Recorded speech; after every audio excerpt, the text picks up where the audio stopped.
ගරු රාමලිංගම් චන්ද්‍රසේකර් අමාත්‍යතුමා ඔබතුමාට විනාඩි 10ක කාලයක් ලැබෙනවා. நன்றி உறுப்பினர் அவர்களே. விசேடமாக இன்று இந்த பாராளுமன்றத்தில் விவாதிக்கப்பட்டு வருகின்ற முக்கியமான சட்டமூலம் தொடர்பாகவும் அதே போன்று இந்த விவாதம் தொடர்கின்ற போது இந்த சபையிலே முன்வைக்கப்பட்டுகின்ற கருத்துக்களும் அதே போன்று எங்கள் மீதான விமர்சனங்கள் தொடர்பாகவும் ஒரு சில வார்த்தைகளை சொல்லியாக வேண்டும் என்றே நான் நினைக்கிறேன். அந்த வகையில் சபாநாயகர் அவர்களே, உறுப்பினர் அவர்களே, எங்களுக்கு எல்லோருக்குமே தெரியும் இந்த மாதம் என்பது, அதாவது மே மாதம் 20ஆம் திகதி என்பது விசேடமாக இலங்கையில் ஒரு துன்பகரமான நிகழ்வுகள் இடம்பெற்ற ஒரு மாதமாகும். அப்போ அந்த மாதத்தை நினைவு கூறுவதற்கான நடவடிக்கைகள் எடுக்கப்படுகின்றது. அப்போ அந்த நடவடிக்கைகளின் பொழுது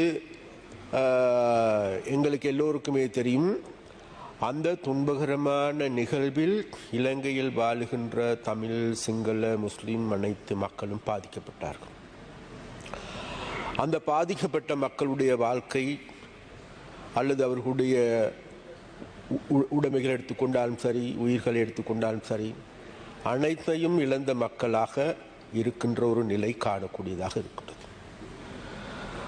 அந்த வகையில் எங்களுக்கு எல்லோருக்குமே தெரியும் இன்றைக்கு அந்த விதமான ஒரு கொடிய யுத்தம் முடிவடைந்து இன்றைக்கு 16 வருடங்கள் ஆகின்றது. இப்போ 14 வருடங்களுக்கு பிறகு நாங்கள் இவைகளை தேடி பார்க்கின்ற போது விசேடமாக தமிழ் மக்களுடைய பிரச்சனை எந்த விதமான மாற்றங்கள் இன்று அதே இடத்தில் நிகழ்ந்து வந்திருக்கின்றது. அவைகள் இன்றைக்கு விசேடமாக எங்களுக்கு எல்லோருக்குமே தெரியும் கடந்த வருடம் செப்டம்பர் மாதத்திற்கு பிறகு இவைகளில் படிப்படியான மாற்றங்கள் நிகழ்ந்து வருகின்றன. தமிழ் மக்களுக்கு நம்பகமான ஒரு அரசாங்கம் உருவாகி இருக்கின்றது. அப்ப அந்த அரசாங்கத்தோடு தமிழ் மக்கள் இன்றைக்கு கைகோர்த்து வருகின்றார்கள், அணிதிரண்டு வருகின்றார்கள். அவ்வாறு அணிதிரளுகின்ற போது கடந்த ஒரு வாரத்திற்கு முன்பு எங்களுக்கு எல்லோருக்குமே தெரியும் எங்களுடைய உள்ளூராட்சி சபை தேர்தல் முடிவடைந்தது. உள்ளூராட்சி சபை தேர்தல் முடிவடைந்ததன் பிறகு அத்தேர்தல் தொடர்பாக இன்றைக்கு பலரும் பலவிதமான கருத்துக்களை கூறி வருகின்றார். விசேடமாக வடக்கில் எங்களுக்கு கிடைத்த முடிவுகள் என்பது, முதலில் நான் விசேடமாக வடக்கில் வாழுகின்ற மக்களுக்கு, தமிழ் மக்களுக்கு எங்களது இதயபூர்வமான நன்றியை நாங்கள் தெரிவித்துக் கொள்கிறோம். விசேடமாக யாழ் மாவட்டத்தில் வாழ்கின்ற மக்களுக்கு எங்களுக்கு ஒரு உறுப்பினர் கூட இல்லாது இருந்த போது, ஒரு பிரதேச சபைகளில் ஒரு உறுப்பினர் இல்லாது இருந்த நிலைமையில் இன்றைக்கு 81 உறுப்பினர்களை பெற்றுக் கொடுத்து இந்த உள்ளூராட்சி சபைகளின் ஊடாக எங்களை உயர்த்தி வைத்திருக்கின்ற யாழ் மாவட்டத்தில் வாழ்கின்ற மக்களுக்கு மீண்டும் எங்களுடைய நன்றியை நாங்கள் தெரிவித்தோம். இந்த முடிவுகளை பார்த்து ஒரு சிலர் கூறுகின்றார்கள், இவர்கள் பொது தேர்தலை விட பின்னடைந்து விட்டார்களே, அல்லது பொது தேர்தலை விட வாக்குகள் குறைந்து விட்டதே. அப்ப அதற்கான காரணம் வேறு எதுமல்ல, இவர்களுடைய கடந்த காலங்களில் இந்த 6 மாதங்களாக இடம்பெறுகின்ற ஆட்சி. கௌரவ உறுப்பினர்களே, உங்களுக்கு நன்றாக தெரியும் கடந்த 6 மாதங்களில் இலங்கையில், இந்த நாட்டில் ஒரு புதிய அரசியல் கலாச்சாரத்தை உருவாக்கி இருக்கோம் என்றால் வேறு யாரும் அல்ல, அது தேசிய மக்கள் சக்தியினுடைய அரசாங்கத்தின் ஊடாக. இதனால் வரைக்கும் இந்த நாட்டில் அரசியல் என்பது எங்களுக்கு எல்லோருக்குமே தெரியும். பிரபுக்களுக்கு மாத்திரம், மேட்டுக்குடிகளுக்கு மாத்திரம், தனவந்தர்களுக்கு மாத்திரம், நிலச்சுவாந்தர்களுக்கு மாத்திரம் சொந்தமாக இருந்த அரசியல், சொந்தமாக இருந்த ஜனாதிபதிகள், சொந்தமாக இருந்த அமைச்சுக்கள் இன்றைக்கு சாமானிய மனிதர்களுடைய கைகளுக்கு வந்திருக்கிறது. அப்ப அந்த சாமானிய மனிதர்கள் இன்றைக்கு சாமானிய மனிதர்களோடு சேர்ந்து இந்த நாட்டை கட்டி எழுப்புகின்ற வேலை திட்டத்தை முன்னெடுத்து வருகின்றார். இந்த நாட்டை கட்டி எழுப்புகின்ற நடவடிக்கை முன்னெடுக்கின்ற போது எங்களுக்கு எல்லோருக்குமே தெரியும், நாங்கள் விரும்பினாலும் விரும்பாவிட்டாலும் கடந்த 76 வருடங்களாக இந்த நாட்டை நாசமாக்கிய அரசியலே எங்களுக்கு முன்னால் இருந்திருக்கின்றது. இந்த நாட்டை நாசமாக்கிய அரசியல்வாதிகளுடைய செயற்பாடுகளே இருந்திருக்கின்றது.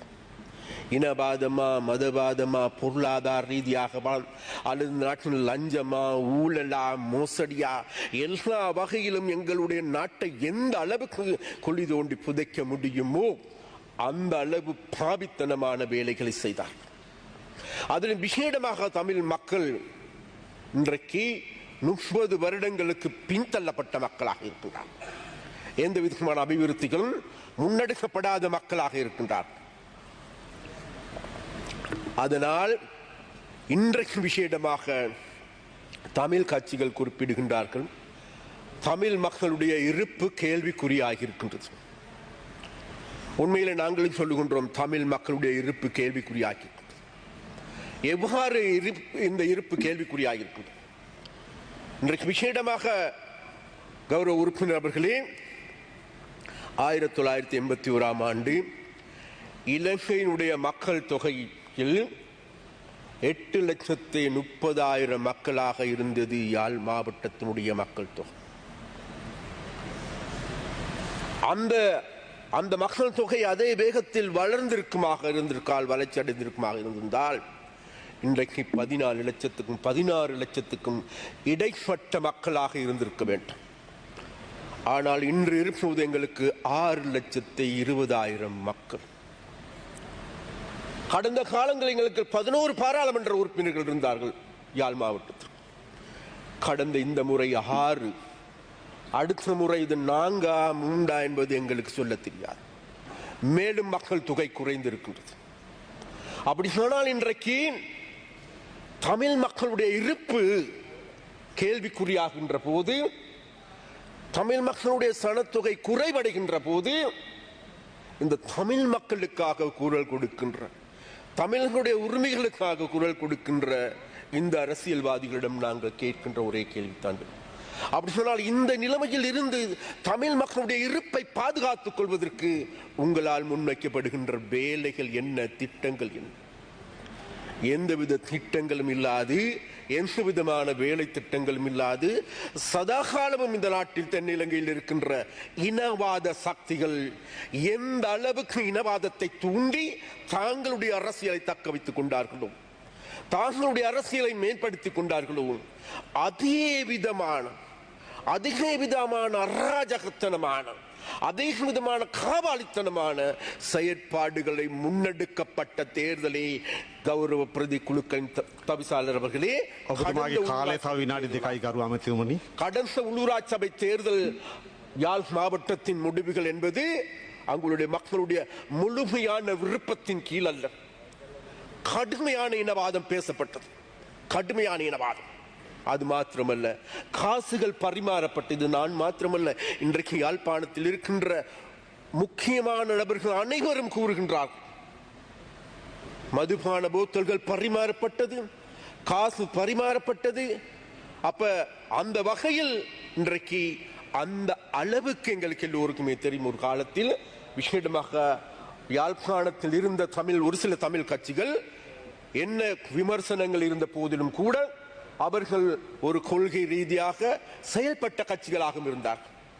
இன்றைக்கு விசேடமாக தமிழரசு கட்சியை சார்ந்த நண்பர்களை கூறுகின்றார்கள், ஐயா, நாங்கள் தமிழரசு கட்சி இப்படி நடந்திருக்குமா? எங்களால் நம்ப முடியாத அளவு, அந்த அளவுக்கு கேவலமான முறையில் இம்முறை நடந்து கொண்டார்கள். அந்த வகையான வெற்றி இவர்களுக்கு, அந்த வகையான வெற்றியை தவிர மக்களுடைய உண்மையான அபிலாசைகள் அல்லது பிரதிபலிப்பு அல்ல.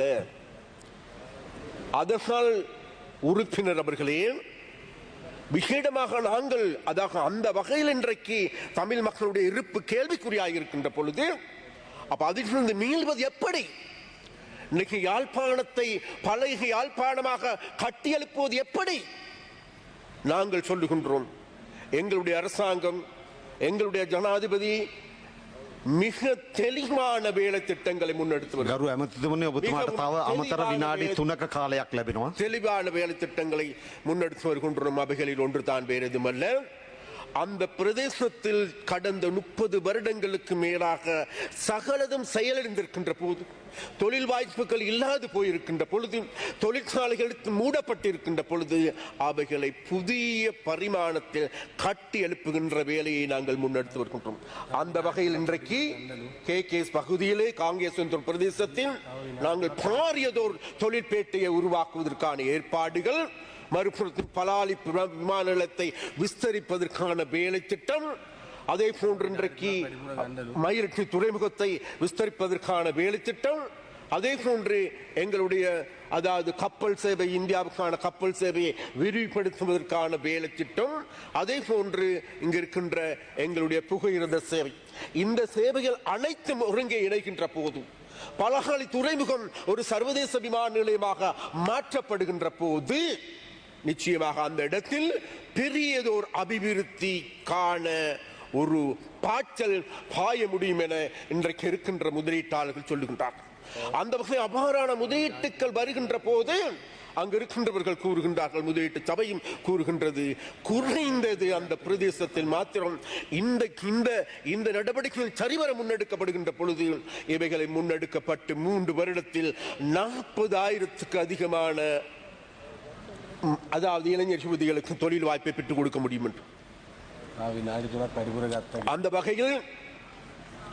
வகையில் இன்றைக்கு எங்களுடைய அரசாங்கம் இலங்கை அதாவது யாழ்ப்பாணத்தில் இருக்கின்ற இளைஞர்கள் இன்றைக்கு வெளிநாட்டை நோக்கி ஓடுகின்ற போது, தொழில் வாய்ப்புகள் இல்லாதிருக்கின்ற போது, போதைப் பொருளுக்கு அடிமையாகிருக்கின்ற பொழுது, அந்த பொறியில் இருந்து இவர்களை மீட்பதற்கும், நாளைக்கு யாழ்ப்பாணத்தில் வாழ்வதற்கான ஒரு நம்பகத்தன்மையை ஏற்படுத்துவதற்கும் ஏதுவான நடவடிக்கைகள் முன்னெடுக்கப்பட்டு வருகிறது. அது மாத்திரமல்ல, இன்றைக்கு யாழ்ப்பாணத்தில் சர்வதேச கிரிக்கெட் மைதானம் உருவாக்கப்பட போகின்றது. அது மாத்திரமல்ல, விளையாட்டு இண்டோர் ஸ்டேடியம், உள்ளக அரங்கொன்று அமைக்கப்பட இருக்கின்றது. அங்கு இருக்கின்ற வீதிகள் புனரமைக்கப்பட இருக்கின்றது. முல்லைத்தீவில் வட்டுவாகல் பாலம் புனரமைக்கப்பட இருக்கின்றது. கொக்காவில் பாலம் புனரமைக்கப்பட இருக்கின்றது. அதே போன்று மன்னாரில் எடுத்துக்கொண்டாலும் சரி, முல்லைத்தீவில் எடுத்துக்கொண்டாலும் சரி, வவுனியாவில் எடுத்துக்கொண்டாலும் சரி, வவுனியாவில் அங்கு இருக்கின்ற விவசாயிகளுக்குரிய குளங்கள் அனைத்தையும் புனரமைப்பதற்கு ஏதுவான நடவடிக்கைகள் எடுக்கப்படுகின்றது. அது மாத்திரமல்ல, 1,50,00,000 பனை மரங்கள் இருக்கின்றது. இன்றைக்கு பனை அபிவிருத்தி சபையின் மூலமாக இன்றைக்கு அதில் பாரிய வேலை திட்டங்களை முன்னெடுப்பதற்கும், அந்த வேலை திட்டத்தின் மூலமாக புதிய தொழிற்சாலைகளை நிர்மாணிப்பதற்கு ஏதுவான நடவடிக்கைகளும் எடுக்கப்பட்டு வருகின்றன. அந்த வகையில் இவ்வகையான வேலை திட்டங்கள் முன்னெடுக்கின்ற பொழுது நிச்சயமாக அதன் பிறகு யாழ்ப்பாணத்தில் அல்லது வடகிழக்கில் வாழ்கின்ற தமிழ் இளைஞர்களுக்கு, யுவதிகளுக்கு இலங்கையில் வாழலாம், இலங்கையில் வாழ முடியும் என்கின்ற ஒரு நம்பகத்தன்மை ஏற்படுத்த முடியும் என நாங்கள் நம்புகின்றோம். அப்போதுதான் தமிழ் மக்களுடைய இருப்பு பாதுகாக்கப்படும். அதனால் தமிழ் மக்களுடைய இருப்பை பாதுகாப்பதாக கூறிக்கொண்டு இன்றைக்கு தமிழ் மக்களுடைய இருப்பை சீர்குலைக்க நடவடிக்கைகள் எடுக்கின்ற அரசியல்வாதிகளை இனக்கண்டு கொள்ள வேண்டும் என்றும், அதே நேரத்தில் தமிழ் மக்களுடைய உண்மையான இருப்பினை தக்க வைத்துக் கொள்வதற்கும் பாதுகாப்பதற்கு ஏதுவான நடவடிக்கைகள் எடுப்பது வேறு யாருமல்ல, தேசிய மக்கள் சக்தியினுடைய அரசாங்கம் தான் என்பதையும் கூறிக்கொள்ள விரும்புகின்றோம். உறுப்பினர்கள் நன்றி. ගරු රාමනාදන් අර්ජුන මන්ත්‍රීතුමා, ඔබතුමාට විනාඩි 8ක කාලයක් ලැබෙනවා. அனைவருக்கும் வணக்கம். வளமையாகவே நான் இந்த பாராளுமன்றத்திலே எழும்பி கதைக்கும் போது மிகவும் கோபமாக கதைக்கிறேன்னா, நான் இன்றைய தினம் என்னை கோப வைக்க முடியாமல் எங்களுடைய அமைச்சர் சில வார்த்தைகளை சொல்லிவிட்டார். அவற்றை சொல்லிக்கொண்டு நான் வருகிறேன். அமைச்சர் பாதைகளை புனரமைக்க போகிறார்கள். அமைச்சர் பாலத்தை நான் பயந்து விட்டேன் என்றால், ஒரு புணர்ச்சி என்பது ஒரு ஆணும் பெண்ணும் செய்வதுதான் புணர்ச்சி. புனரமைப்பது வேறு, புனரமைப்பது வேறு. அமைச்சர் பாதைகளையும் பாலங்களையும் புனரமைக்க போகின்ற போது நான் பயந்து விட்டேன். அங்கே கூட சித்து விளையாட்டுகளை ஆரம்பிக்கிறார்கள் என்று நான் இதை இந்த நேரத்திலே இதை கதைக்க முடியாது. ஆனால் நான் விடயத்துக்கு வருகிறேன். என்னென்றால், வடக்கு மாகாணத்தில் இவர் சொன்னார், இந்த தமிழரசு கட்சி என்பது வடக்கு மாகாணத்தினுடைய தமிழ் மக்களுடைய இதயம். அதை எங்களுடைய தேசிய தலைவர் உருவாக்கிய ஒரு கட்சி ஒன்றை காசு, கசிப்பு, சாராயங்களுக்காக வாக்கிடுகிறார்கள் என்று எங்களுடைய அமைச்சர் சொன்னது என்ன மாதிரி இருக்கிறது என்றால், எங்களுடைய தமிழ் மக்கள் தேசிய உணர்வு இல்லாதவர்கள், எங்களுடைய தமிழ் மக்கள் எங்களுடைய தேசிய தலைவரின் பின்னால் பயணிக்காதவர்கள், எங்களுடைய தமிழ் மக்கள் சாராயத்துக்காக வாக்கிடுவார்கள் என்று ஒரு தமிழ் இனத்தை கொச்சைப்படுத்துகின்ற அமைச்சர் பேக்கை தூக்கி கொண்டு இப்ப வெளியிடுகிறார், பைகளை தூக்கி கொண்டு வெளியிடுங்கள். ஆனால் ஒன்றை சொல்ல விரும்புகிறேன், யாழ்ப்பாணத்தில் இருக்கின்ற ஒரு தமிழன் ஒருபோதும் ஒரு ரூபாய் காசுக்காக வாக்கு போட மாட்டான். உங்களுக்கு வேண்டுமென்றால் இது அரசியலாக இருக்கலாம், ஆனால் நான் யாருடைய பெயரை மென்ஷன் பண்ண டைம் வேஸ்ட் ஆக வேணாம்னு சொல்லும்போது உங்க கௌரவ அமைச்சர்கிட்ட, ஆனால் யாழ்ப்பாண தமிழன் ஒரு ரூபாய்க்கு வாக்கு போடாதவன். தேசிய தலைவர் ஒரு காலத்திலே நீங்கள் முழுவதும் இந்த தேர்தலை புறக்கணியுங்கள் என்று சொன்னபோது அவர்கள் திட்ட தெளிவாக புறக்கணித்தார்கள். தேசியத்திலே வாழ்ந்த நாங்கள் தமிழ் மக்களை காசுக்கு கசிப்புக்கு வாக்கு போடுவார்கள் என்று இவர்களுடைய வடக்கு மக்களை சொல்வார்களா இருந்தால்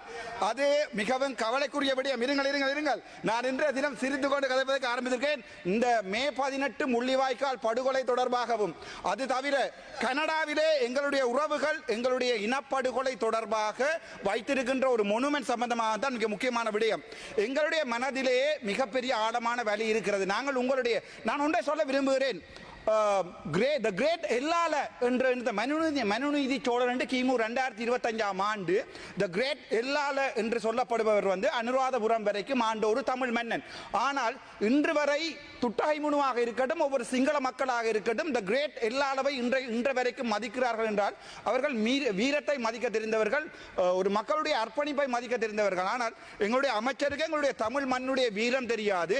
ஆனால் ஒரு பாஸ்கெட் பால் கோர்ட் கட்ட போறாராம், ஒரு இண்டோர் கட்ட போறாராம், ஒரு கிரிக்கெட் கட்ட போறாராம், கிரிக்கெட் டூர்னமெண்ட். ஐயாவுக்கு பேட் பிடிக்க தெரியுமோ தெரியா, நான் ஒரு ஆல் ரவுண்டர் உங்களுக்கு சொல்லி போட்டு சொல்றேன். அதுக்கு பிறகு நான் பாருங்க, அந்த கனடாவிலே அந்த மொனுமெண்ட் வைக்கப்பட்டதுக்குரிய காரணம் இனப்படுகொலை நடந்திருக்கிறது என்பதை காட்டுவதற்காக மட்டுமே ஒழிய நாங்கள் இந்த நாட்டை இரண்டாக பிரிப்பதற்காக யாருமே கேட்கவில்லை. அதை தெளிவாக விளையும் கொள்ளுங்கள். මම සිංහල කියන හැටි අපි කවදාවත් දැන් ඉල්ලන්නේ මේ රට දෙකට බෙදමු කියලා. අපි අහන්නේ අපේ මිනිස්සු අපේ ජනතාව ලක්ෂ 1.5 මිනිමරලා තියෙනවා නම් ඒක ගැන විමර්ශනයක් කටයුතු කරන්න කියලා තමයි අපි ඉල්ලන්නේ. අපි කවදාවත් කියන්නේ මේ රට දෙකට බෙදන්න ඕනේ, NBB ආණ්ඩුව වටන්න ඕනේ, තව ආණ්ඩුවේ මෙහාට එහාට ආවොත් මේ ඒකට හොඳටම කරනවා. හැමෝම එකයි. අපි දකින්නේ හැමෝම එක විදියට. බලන්න මේ ගෞරව ප්‍රෙසිඩිංಗ್ මෙම්බර් මම මේ පාර්ලිමේන්තුව නැගිට්ටාම මයික් එක ඕෆ් කරනවා. දවස් 77ක් මේ පැත්තේ මගේ ටයිම් එක කැඩුවා. ඊ ආපහු අර පැත්තේ මගේ වැව්වා. අයි එක ඉන්ඩිපෙන්ඩන්ට් එම්පි කෙනෙකුට එච්චර බය වෙන්නේ. මම කතා කරන්නේ වැරදි වචන. දැන් මම අද hina වෙලා කතා කරනවා, ලස්සනට කතා කරනවා. හේතුව මට කවදම එකක් කියන්නම්. කෙටියෙන් කියන මම කතා කරන ආපු වෙනස්. මේ රටේ අපි දැන් පාර්ලිමේන්ත දෙනකොට සුපිරි සපයක් තියෙනවා. මේක මම දැනගත්තා. ලක්ෂ 4ක් පඩියක්. නැත්තද? ඕවද නැද්ද? ඔකට වාහනයක් හම්බලා තියෙනවා. එතකොට අපි මේ පාර්ලිමේන්ත ඇවිල්ලා බලන්නේ තවත් ඉස්සරහට අවුරුදු 5ක් කොහමද බේරගන්නේ කියලා. එතකොට අපි එක එක පොලිටික්ස් කරනවා. දැන් බලන්න, දැන් මෙතුමාම ඇවිල්ලා කිව්වා ප්‍රභාකරන්ට අපි දකුණේ උතුරේ මේ මොනුමන්ට් ස්ටැචු එකක් හදනවා කියලා. අපේ නායක බ්‍රිගේඩියර් බාලරාජ් කියන්නේ, ඔයගොල්ලෝ හොඳටම දන්නවා, බ්‍රිගේඩියර් බාලරාජ් කියන්නේ මේ පැත්තට හිටපු සිංහල නායකයා. මේ රණවිරුව ඔක්කොම ගරු කරපු බ්‍රිගේඩියර් බාලරාජ් 2002 සිංගප්පූව අරගෙන ගිහිල්ලා එයාගේ පපුවේ සර්ජරියක් කරලා ආපහු කඩනායකට ගෙනල්ලා මෙහා පැත්තට ඒ තමයි අපි එච්චර රෙස්පෙක්ට් කරනවා සිංහල රණවිරුවන්ට. හේතුව අපේ ග්‍රේට් එල්ලාලට එකපාරම හදලා තියෙනවා. එතන ඔයගොල්ලෝ දන්නවා පෙරහැර යනකොටත් ඒක නවත්තන්න කියලා ඕඩර් එකක් තියෙනවා. එතන තමයි එයා මරුනේ. එතන තමයි අපේ ඒ සිංහල ජනතාව ඒ දෙමළ එක්කෙනෙක්ව ගත්තා මේ රටේ මේ කිං විදියට. හැබැයි මට මේ පාර්ලිමේන්තුව කතා කරන්න පුළුවන් විදියට මේක හදලා තියෙන්නේ. ඒක තමයි මම කියන්නේ. මේක මාර සපය තියෙන. මම මේක ඉන්නේ 225 පොලිටිෂියන්ස්. ඒ වුණාට මම පොලිටිෂියන් නෙවෙයි, මම ප්‍රොෆෙෂනල්. මම අදට මේක නවත්තලා ගියොත් හෙට ඉඳන් මට හම්බ කරන්න පුළුවන් ලක්ෂ 10ක් දවසට. හැබැයි මේක එක්කෙනෙකුට අත උස්සන්න ගියනෝ හෙට ඉඳන් මේ ජොබ් එකක් කරන්න පුළුවන් විදියට. ඒක හේතුව අපි මේ පාර්ලිමේන්තුව එනවා, මොකක්hari බොරුවක් කරලා එනවා. ඒ බොරුවක් කරලා ආවට පස්සේ අපි මේක කොහොමද බේරගන්නේ? මේ රටේ කොහොමරි බොරු කරනවා. දැන් මේක බලන්න, අද අපේ ජනාධිපතිතුමා කියලා තියෙනවා මේක 2018 මේ 18 කියන්නේ අපේම රට ඉන්න අපේම මිනිහව මරන්න බනපු නිසා මම ගෝදරම කරනවා. මම අනුරාධ කුමාර සානායක වැටෙනකොට ඇත්තටම දුක වෙන්න මිනිහක්. හේතුව පළවෙනි දවස් ආවිලා අපිට කිව්වේ මොකද්ද?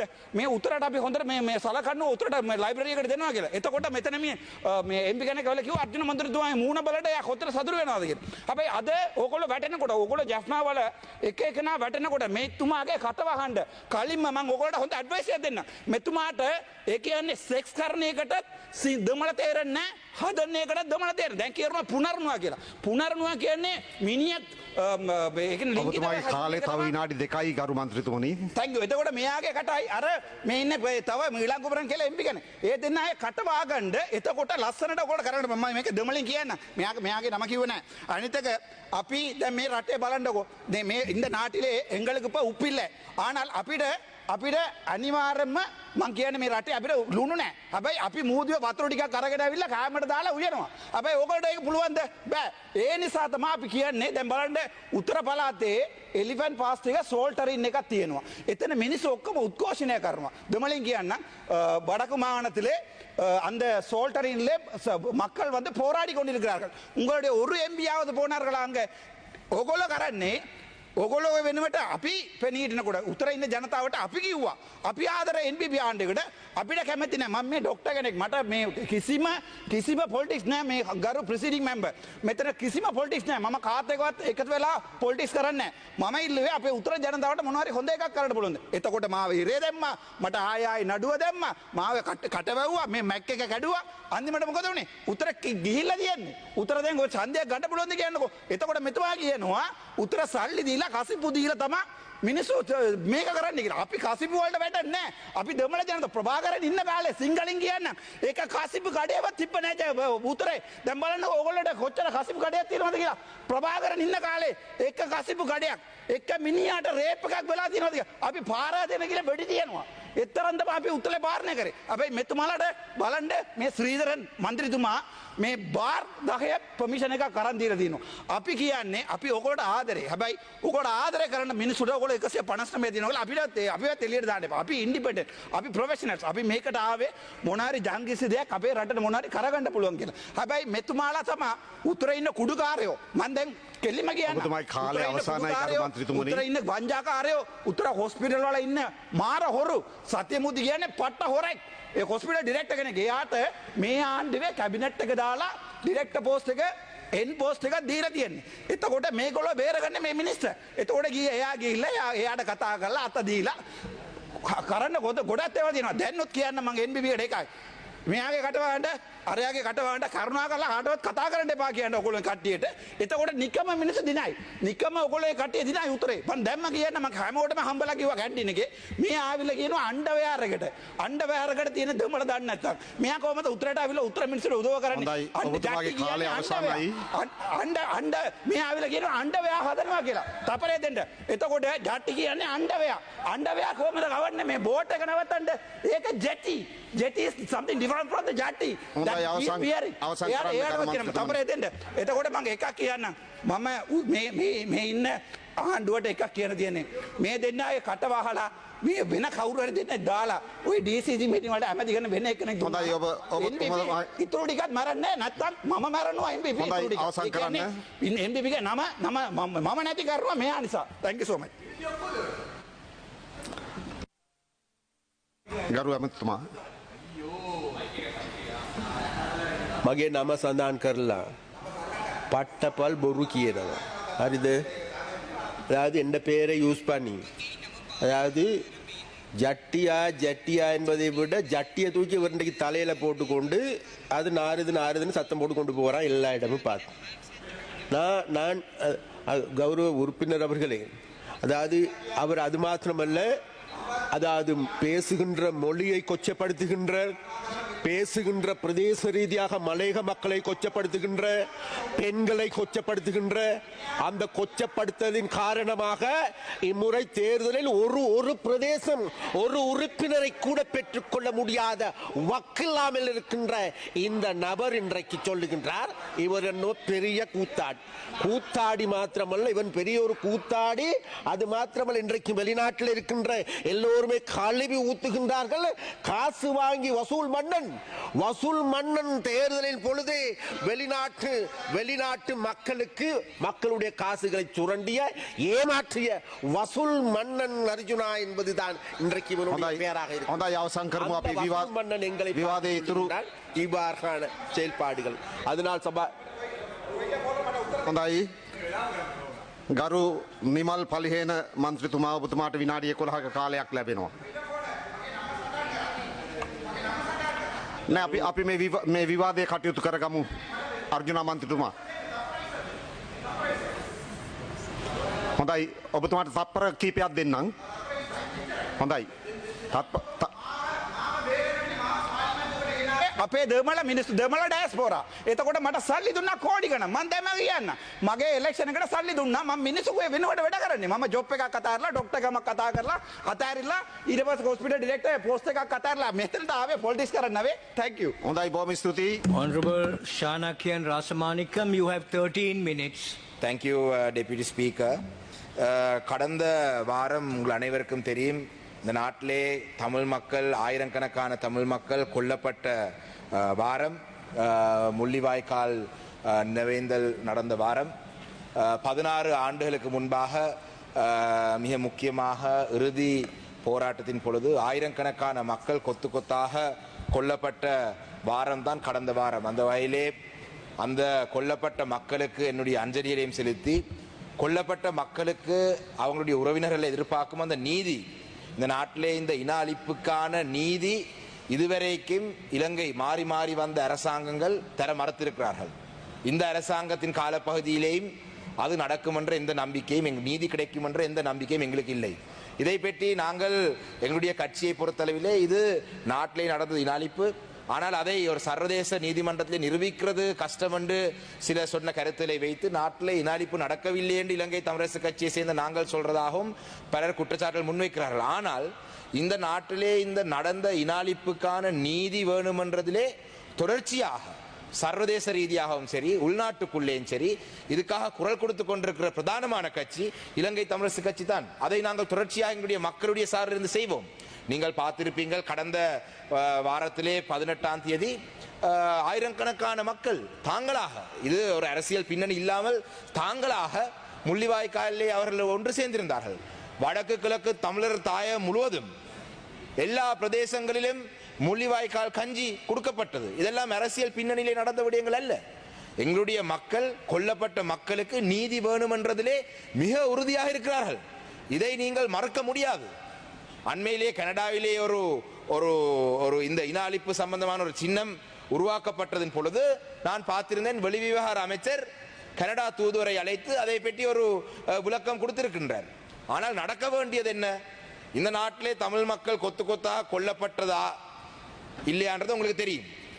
ஆனால் அதுக்கு இலங்கை அரசாங்கம் பிழை செய்ய இல்லை என்று நீங்களும், இந்த அரசாங்கம் அந்த காலப்பகுதியில் இந்த அரசாங்கம் பதவியில் இருக்கவில்லை, அதை அந்த ஆட்சியிலே இருந்தவர்களே இந்த அரசாங்கம் பாதுகாக்க நினைக்கிறார்கள் என்று சொன்னால் அது வேற விடயம். ஆனால் ராஜபக்ச குடும்பத்துக்கு எதிராக தொடர்ச்சியாக கருத்துகள் வெளியிடும் இந்த அரசாங்கம் உண்மையிலே அந்த குற்றங்களை செய்தவர்களை தண்டிக்க வேண்டும் என்று நினைத்தால் இந்த விடயத்துக்கு ஒத்துழைப்பை வழங்கலாம், விசாரணைகளை ஆரம்பிக்கலாம். ஆனால் உள்நாட்டு விசாரணையும் இல்லை, சர்வதேச விசாரணையும் இல்லை. தொடர்ச்சியாக தமிழ் மக்கள் நீதி இல்லாத ஒரு நிலைக்கு தள்ளுவதுதான் இந்த அரசாங்கத்துடைய நோக்கம் என்றது மிக தெளிவாக எங்களுக்கு தெரிகின்றது.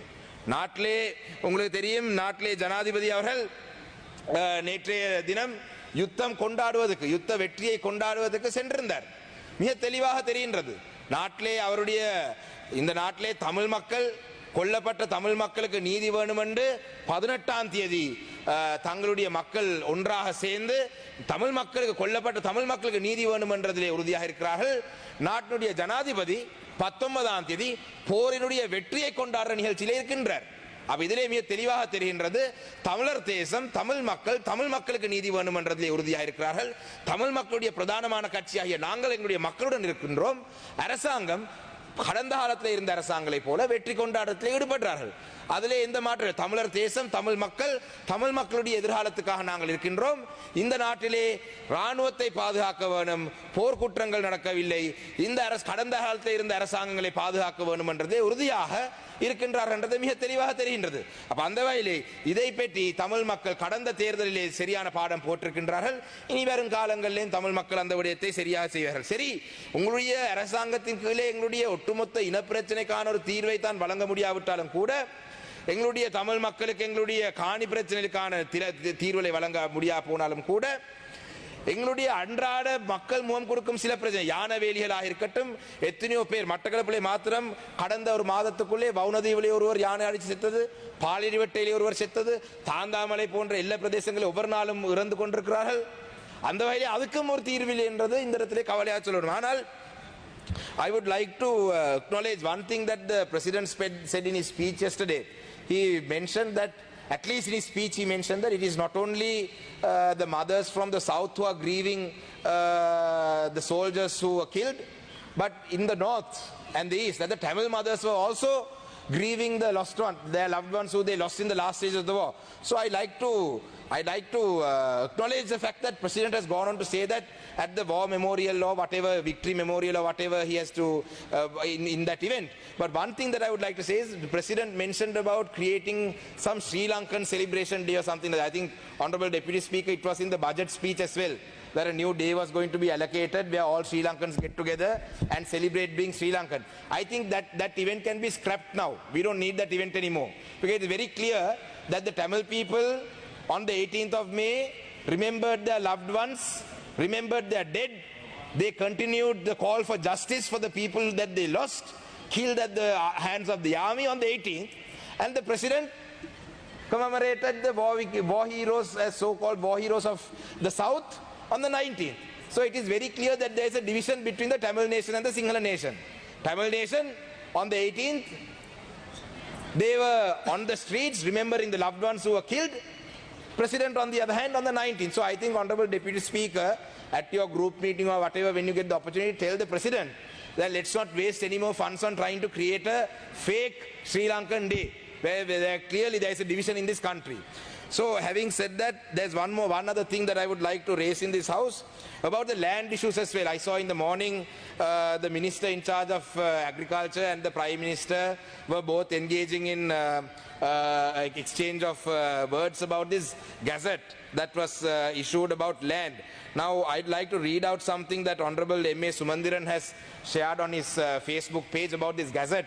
And I'm sure the Justice Minister is also here. He's a very senior and recognized, accepted lawyer, Mr. Sumandiran. And I know your President also seeks his legal advice before he became President. I don't know if he still does that.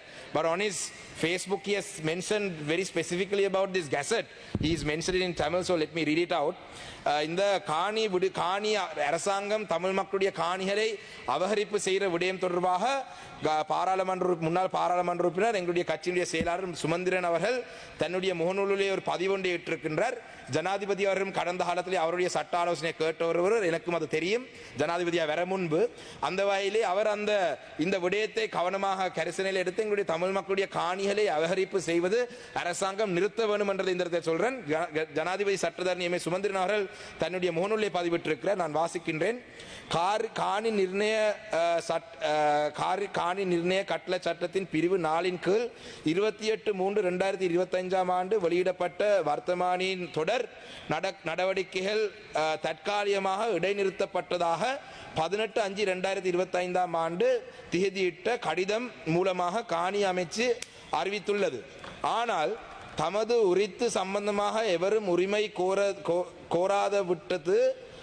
கோரால் விட்டால் அந்த காணி அரச காணி என்ற கட்டாயம் பிரகடனம் செய்ய வேண்டும் என்று இச்சட்டத்தின் பிரிவு 5(1) கூறுகின்றது. ஆகையால் குறித்த வர்த்தமானி மீள கைவாங்கப்பட்டால் மட்டுமே இந்த விடயம் தீர்க்கப்படலாம். அதாவது இன்றைக்கு காலையிலே அமைச்சர் பிரதமர் எல்லாம் இந்த தமிழ் மக்களுடைய காணிகளை அரசாங்கம் அபகரிப்பு செய்வதை நாங்கள் நிறுத்திவிட்டிருக்கிறோம், அதுக்கான ஒரு காலத்தை நாங்கள் நிறுத்தியிருக்கின்றோம் என்று ஒரு கடிதத்தை அனுப்பியிருக்கின்றார்கள். ஆனால் அந்த வர்த்தமானி மீளப்பெறும் வரைக்கும் அந்த வர்த்தமானி அப்படியே செல்லுபடியாகும் என்றதை எங்களுடைய ஜனாதிபதி சட்டத்தரணி அவர்கள் சொல்லியிருக்கிறார். அப்ப தமிழ் மக்களுடைய காணிகளை நீங்கள் அபகரிக்கிறது என்றது மிக தெளிவாக தெரிகின்றது. அப்ப இந்த வர்த்தமானியை நீங்கள் மீளப்பெறாமல் விட்டால் தமிழ் மக்களுடைய காணிகளை நீங்கள் அபகரிக்க செய்ய போறீங்கன்றது உறுதியான ஒரு விடயம். அந்த வகையில் இந்த நாடகங்களை நிறுத்திவிட்டு தமிழ் மக்களுடைய காணிகளை நீங்கள் கட்டாயமாக எங்களுடைய யுத்தத்தால பாதிக்கப்பட்டு கொல்லப்பட்டு இந்த நாட்டிலே அடி வாங்கி நாட்டை விட்டு வெளியிலே சென்றவர்களுக்கு நீங்க கொடுத்திருக்கிற காலத்துக்குள்ளே இந்த தங்களுக்கான காணி என்று சொல்ல முடியாமல் போனால் அந்த காணி அரசு உடைமை ஆகும். அப்ப இதை உடனடியாக அரசாங்கம் நிறுத்த வேண்டும் என்றதை இந்த இடத்திலே நான் சொல்ல விரும்புகிறேன். அதே போலதான் இந்த தேர்தல் வெற்றியை பற்றியும் சொல்லணும். மே ராட்டத்துல மே ඇතිවෙච්ච මේ ඡන්ද මැතිවරණ ප්‍රතිඵලය ගැනත් ගරු නියෝජ්‍ය කතානායකතුමනි කාරණා දෙක තුනක් මම මේ අවස්ථාවේ කියන්න ඕනේ. මට මතකයි ජනාධිපතිතුමා කොහෙදෝ කතාවකදී කිව්වා ජනාධිපතිතුමා වෙන්න කලින්ද පස්සෙත් දන්නේ පහුගිය ආණ්ඩුවල කාලවලදී දිස්ත්‍රික්කවල ඇවිදින්න බෑ ඇමතිවරු ඇඟේ හැප්පෙන සයිස් එකට ඇමතිවරු හිටියා කියලා. ඇවිදන් යනකොට ඇඟේ හැප්පෙන එච්චර ඇමතිවරු හිටියා කියලා. ගරු නියෝජ්‍ය කතානායකතුමනි මේ මැතිවරණ කාලය තුල උතුර සහ නැගෙනහිර තුල අපිට පාර යන්න බෑ. ඇමතිවරු ඇඟේ හැප්පෙන සයිස් එකට හිටියේ. නියෝජ්‍ය ඇමතිවරු කියලා කියනවා කැබිනට් ඇමතිවරු කියලා අපි දන්නෙත් නෑ කවුද කියලා. ඇයිල් වල ඇඟේ හැප්පෙන සයිස් එකට ඇමතිවරු. ඇයි? උතුර සහ නැගෙනහිර පළාත් පාලන මැතිවරණයේ ඡන්ද දිනන්න ඕනේ කියලා. මේ ආණ්ඩුව මං හිතන්නේ මේ පළාත් පාලන ආයතනයේ පළාත් පාලන මැතිවරණය අනවුන්ස් කරන් පස්සේ මං හිතන්නේ රටේ කිසිදු වැඩක් වෙන්නේ නැතුව ඇති. ඇමතිවරු ඔක්කොම පාරේ. ඡන්ද කැම්පේන් එකේ ජනාධිපතිවරණය පාරේ. අගමැතිතුමිය පාරේ. මං හිතන්නේ කොළඹ ජනාධිපති ලේකම් කාර්යාලයේ වැඩක් වෙන්නත් නැතුව ඇති අගමැති කාර්යාලයේ වැඩක් වෙන්නත් නැතුව ඇති. මොකද ඇඟේ කොහොමත් වෙන්නේ නැති දේවල් ඒකෙන්ද ඇඟේ හැප්පෙන සයිස් එකට ඇමතිවරු හිටියා. නියෝජ්‍ය ඇමතිවරු හිටියා. පොරොන්දු දුන්නා. ඒ කියන්නේ මැතිවරණ නීති උල්ලංඝනය කරමින් පොරොන්දු දුන්නා. මඩකලපුව දිස්ත්‍රික්කයේ වැඩිම මැතිවරණ ප්‍රචණ්ඩ ක්‍රියා කරේ NPP එක. මඩකලපුව දිස්ත්‍රික්කයේ මැතිවරණ නීති වැඩිපුරම උල්ලංඝනය කරේ NPP එක. ඒක රෙකෝඩ් එකේ තියෙනවා. මම පැමිණිලි කරලා තියෙනවා. ඉතින් ඒක නිසා මම මේ කියන්න ආවේ ගරු නියෝජ්‍ය කතානායකතුමනි ඉතා පැහැදිලි තීන්දුවක් රටේ ජනතාව දීලා තියෙනවා. උතුර සහ නැගෙනහිර විශේෂයෙන්ම එක ප්‍රාදේශ සභාවක් පිහිටවන්න බෑ දෙමළ බහුතර ජීවත් වෙන ප්‍රදේශ එකක් පිහිටවන්න බෑ. එක ප්‍රාදේශ සභාවක් දින්නේ නැහැ. ඒකේ කොට්ටාසයක් දැක් දිනට එකක්වත් දින්න බෑ. ඉතින් ජනතාව ඉතා පැහැදිලි පණිවිඩයක් දීලා දෙනවා. උතුර නැගෙනහිර විතරක් නෙවෙයි. ලංකාවේ දකුණෙත් එහෙම තමයි. මට මතකයි පහුගිය රජයේදී Basil Rajapaksa ඇමතුමා රාසමානිකම් you have 2 more minutes. thank you BR එතකොට ඇවිල්ලා පාර්ලිමේන්තුවේ කිව්වා පොහොට්ටුව තමයි ඊටාම කෙටි කාලයක් ඇතුළත පළාත් පාලන ජනාධිපතිවරණ පාර්ලිමේන්තු මේ මැතිවරණ තුනම කෙටි කාලයක් තුළ ජයගත්ත පක්ෂ කියලා. ඉතින් එහෙම බැලුවොත් එහෙම දැන් මේ ආණ්ඩුවෙත් ඉන්නවා BR කෙනෙක්. මේ BR ගේ කතාවත් එහෙම තමයි තිබුණේ. හැබැයි මේ BR පිළිගන්න ඕනේ. ඒ BR අඩුම ගානේ ඡන්ද 3ක් එක දිනට දින්නා. මේ BR දෙකෙන් අවුට්. මේ BR දෙකෙන් අවුට්. පළවෙනි එකේ උතුරු නැගෙන කොහොමත් නැහැ. තුන්වෙනි එකේ අවුට්. ලක්ෂ 68ක් ගත්ත ඡන්ද ලක්ෂ 40 ගානකට බහැලා තියෙනවා. ඉතින් දැන්වත් මේ BR ලා දැනගන්න ඕනේ මේ උද්දච්චකම නවත්ත ගන්න. මම දන්නවා BR කියපු ගමන් විපක්ෂින්න മന്ത്രിවරු ආණ්ඩු පක්ෂ മന്ത്രിවරු ඔක්කොම දන්නවා කවුද මේ BR කියලා. මේ BR සාපය. මේ රටට වෙලා තියෙන BR සාපය. 2009 ඉඳන් තිබ්බ වෙන BR කෙනෙක් මේ අවුරුද්දෙත් මේ පාර්ලිමේන්තුවේ ඉන්නවා BR කෙනෙක්. ඒ BR ගේ සාපය තමයි මේ ලංකාවට වෙලා තියෙන්නේ. අද බලන්න රට තුල 45කට අධික පිරිසක් වෙඩි තැබීම් සිදුලා තියෙනවා ලංකාව තුල. මේවා නීතිය පිළිබඳ ඇමතුමා ඉන්නවා ආරක්ෂාව පිළිබඳ ඇමතුමා ඉන්නවා. මේවා එහෙම යට ගහන්න බෑ. කවුරු මැරුණත් කවුරු රට තුල ඕන එක්කෙනෙක් ඇවිල්ලා වෙඩි තියලා යන්න පුළුවන් තත්ත්වයක් ඇවිල්ලා තියෙන්නේ. ඉතින් මේ උද්දච්චකම නවත්තලා දැන් හරි ඉතා පැහැදිලි පණිවිඩයක් රටේ ජනතාව දීලා තියෙනවා. ඉතා පැහැදිලි පණිවිඩයක් දීලා තියෙනවා.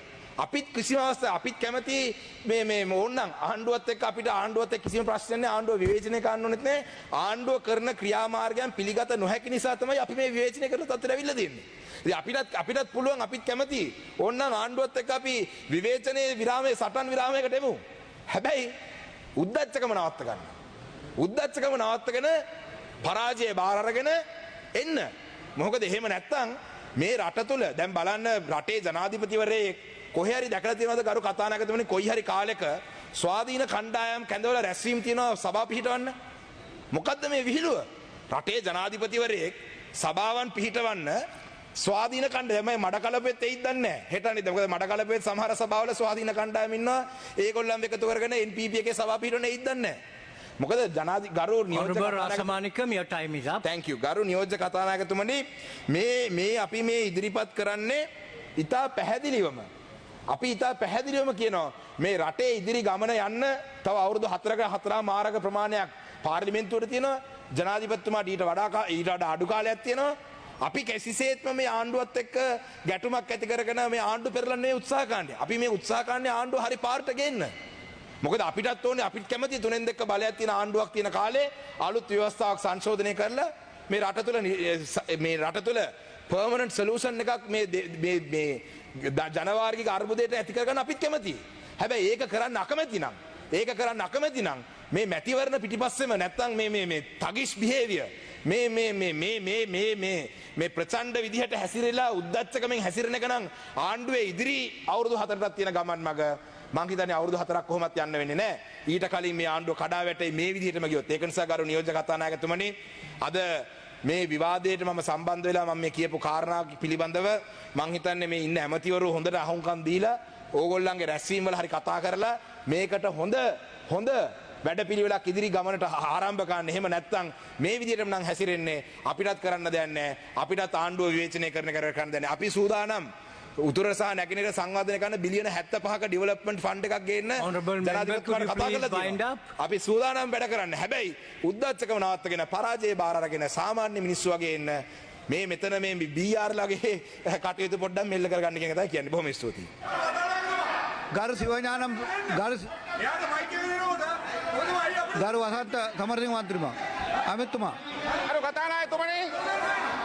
කතානායකතුමනි මේ හැමදාම මේ පාර්ලිමේන්තුවේ ෂෝ එකක් කරන උදේට මොකද්ද අහගෙන ඉන්න ගරු මන්ත්‍රීතුමා කියන්නේ මට දුන්නේ මයික් ගරු අමාත්‍යතුමා ගරු වසන්ත දැනගන්න ගරු වසන්ත අහගෙන ඉන්න මොකද බයින් ගරු මම කතා කරන්නේ කතානායකට ඔය අහගෙන ඉන්න ගරු කතා කරන්නේ මම ගරු වසන්ත සමරසිංහ කතා කරන්නේ ගරු වසන්ත සමරසිංහ අමාත්‍යතුමා ඔබතුමාගේ පොයින්ට් ඔෆ් ඕඩර් මොකද්ද? ඔබතුමා පොයින්ට් ඔෆ් සම්ප්‍රදායක් හැටියට මගේ අහන්න එක තමයි. ඔබතුමාගේ පොයින්ට් ඔෆ් ඕඩර් එක මොකද්ද? ඔබතුමාගේ පොයින්ට් එක. සම්ප්‍රදායක් විදියට ඔබතුමාගේ පොයින්ට් ඔෆ් ඕඩර් මොකද්ද? ගරු මන්ත්‍රීතුමා ඔබතුමා පොයින්ට් ඔෆ් ඕඩර් මොකද්ද? මම පොයින්ට් ඔෆ් ඕඩර් ගරු කතානායකතුමනි කරුණාකර පොයින්ට් ඔෆ් ඕඩර් නැතෝ ඉඳ ගන්න. ගරු ඔබතුමාට බෑ. ගරු සීතරන් මන්ත්‍රීතුමා ගරු වසන්ත ගරු වසන්ත මන්ත්‍රීතුමා ඇමතුමාට පොයින්ට් ඔෆ් ඕඩර් එකක් නැහැ. එතුමා ඉඳ ගන්න ඕන. ඔබතුමා ඉඳ ගන්න. ඔබ ගරු සීතරන් මන්ත්‍රීතුමා ඔබතුමා කතා කරන්න. உறவை சபாநாயகர் ඔබතුමා நாட்டினுடைய பாதுகாப்பு ගරු සභානායකතුමා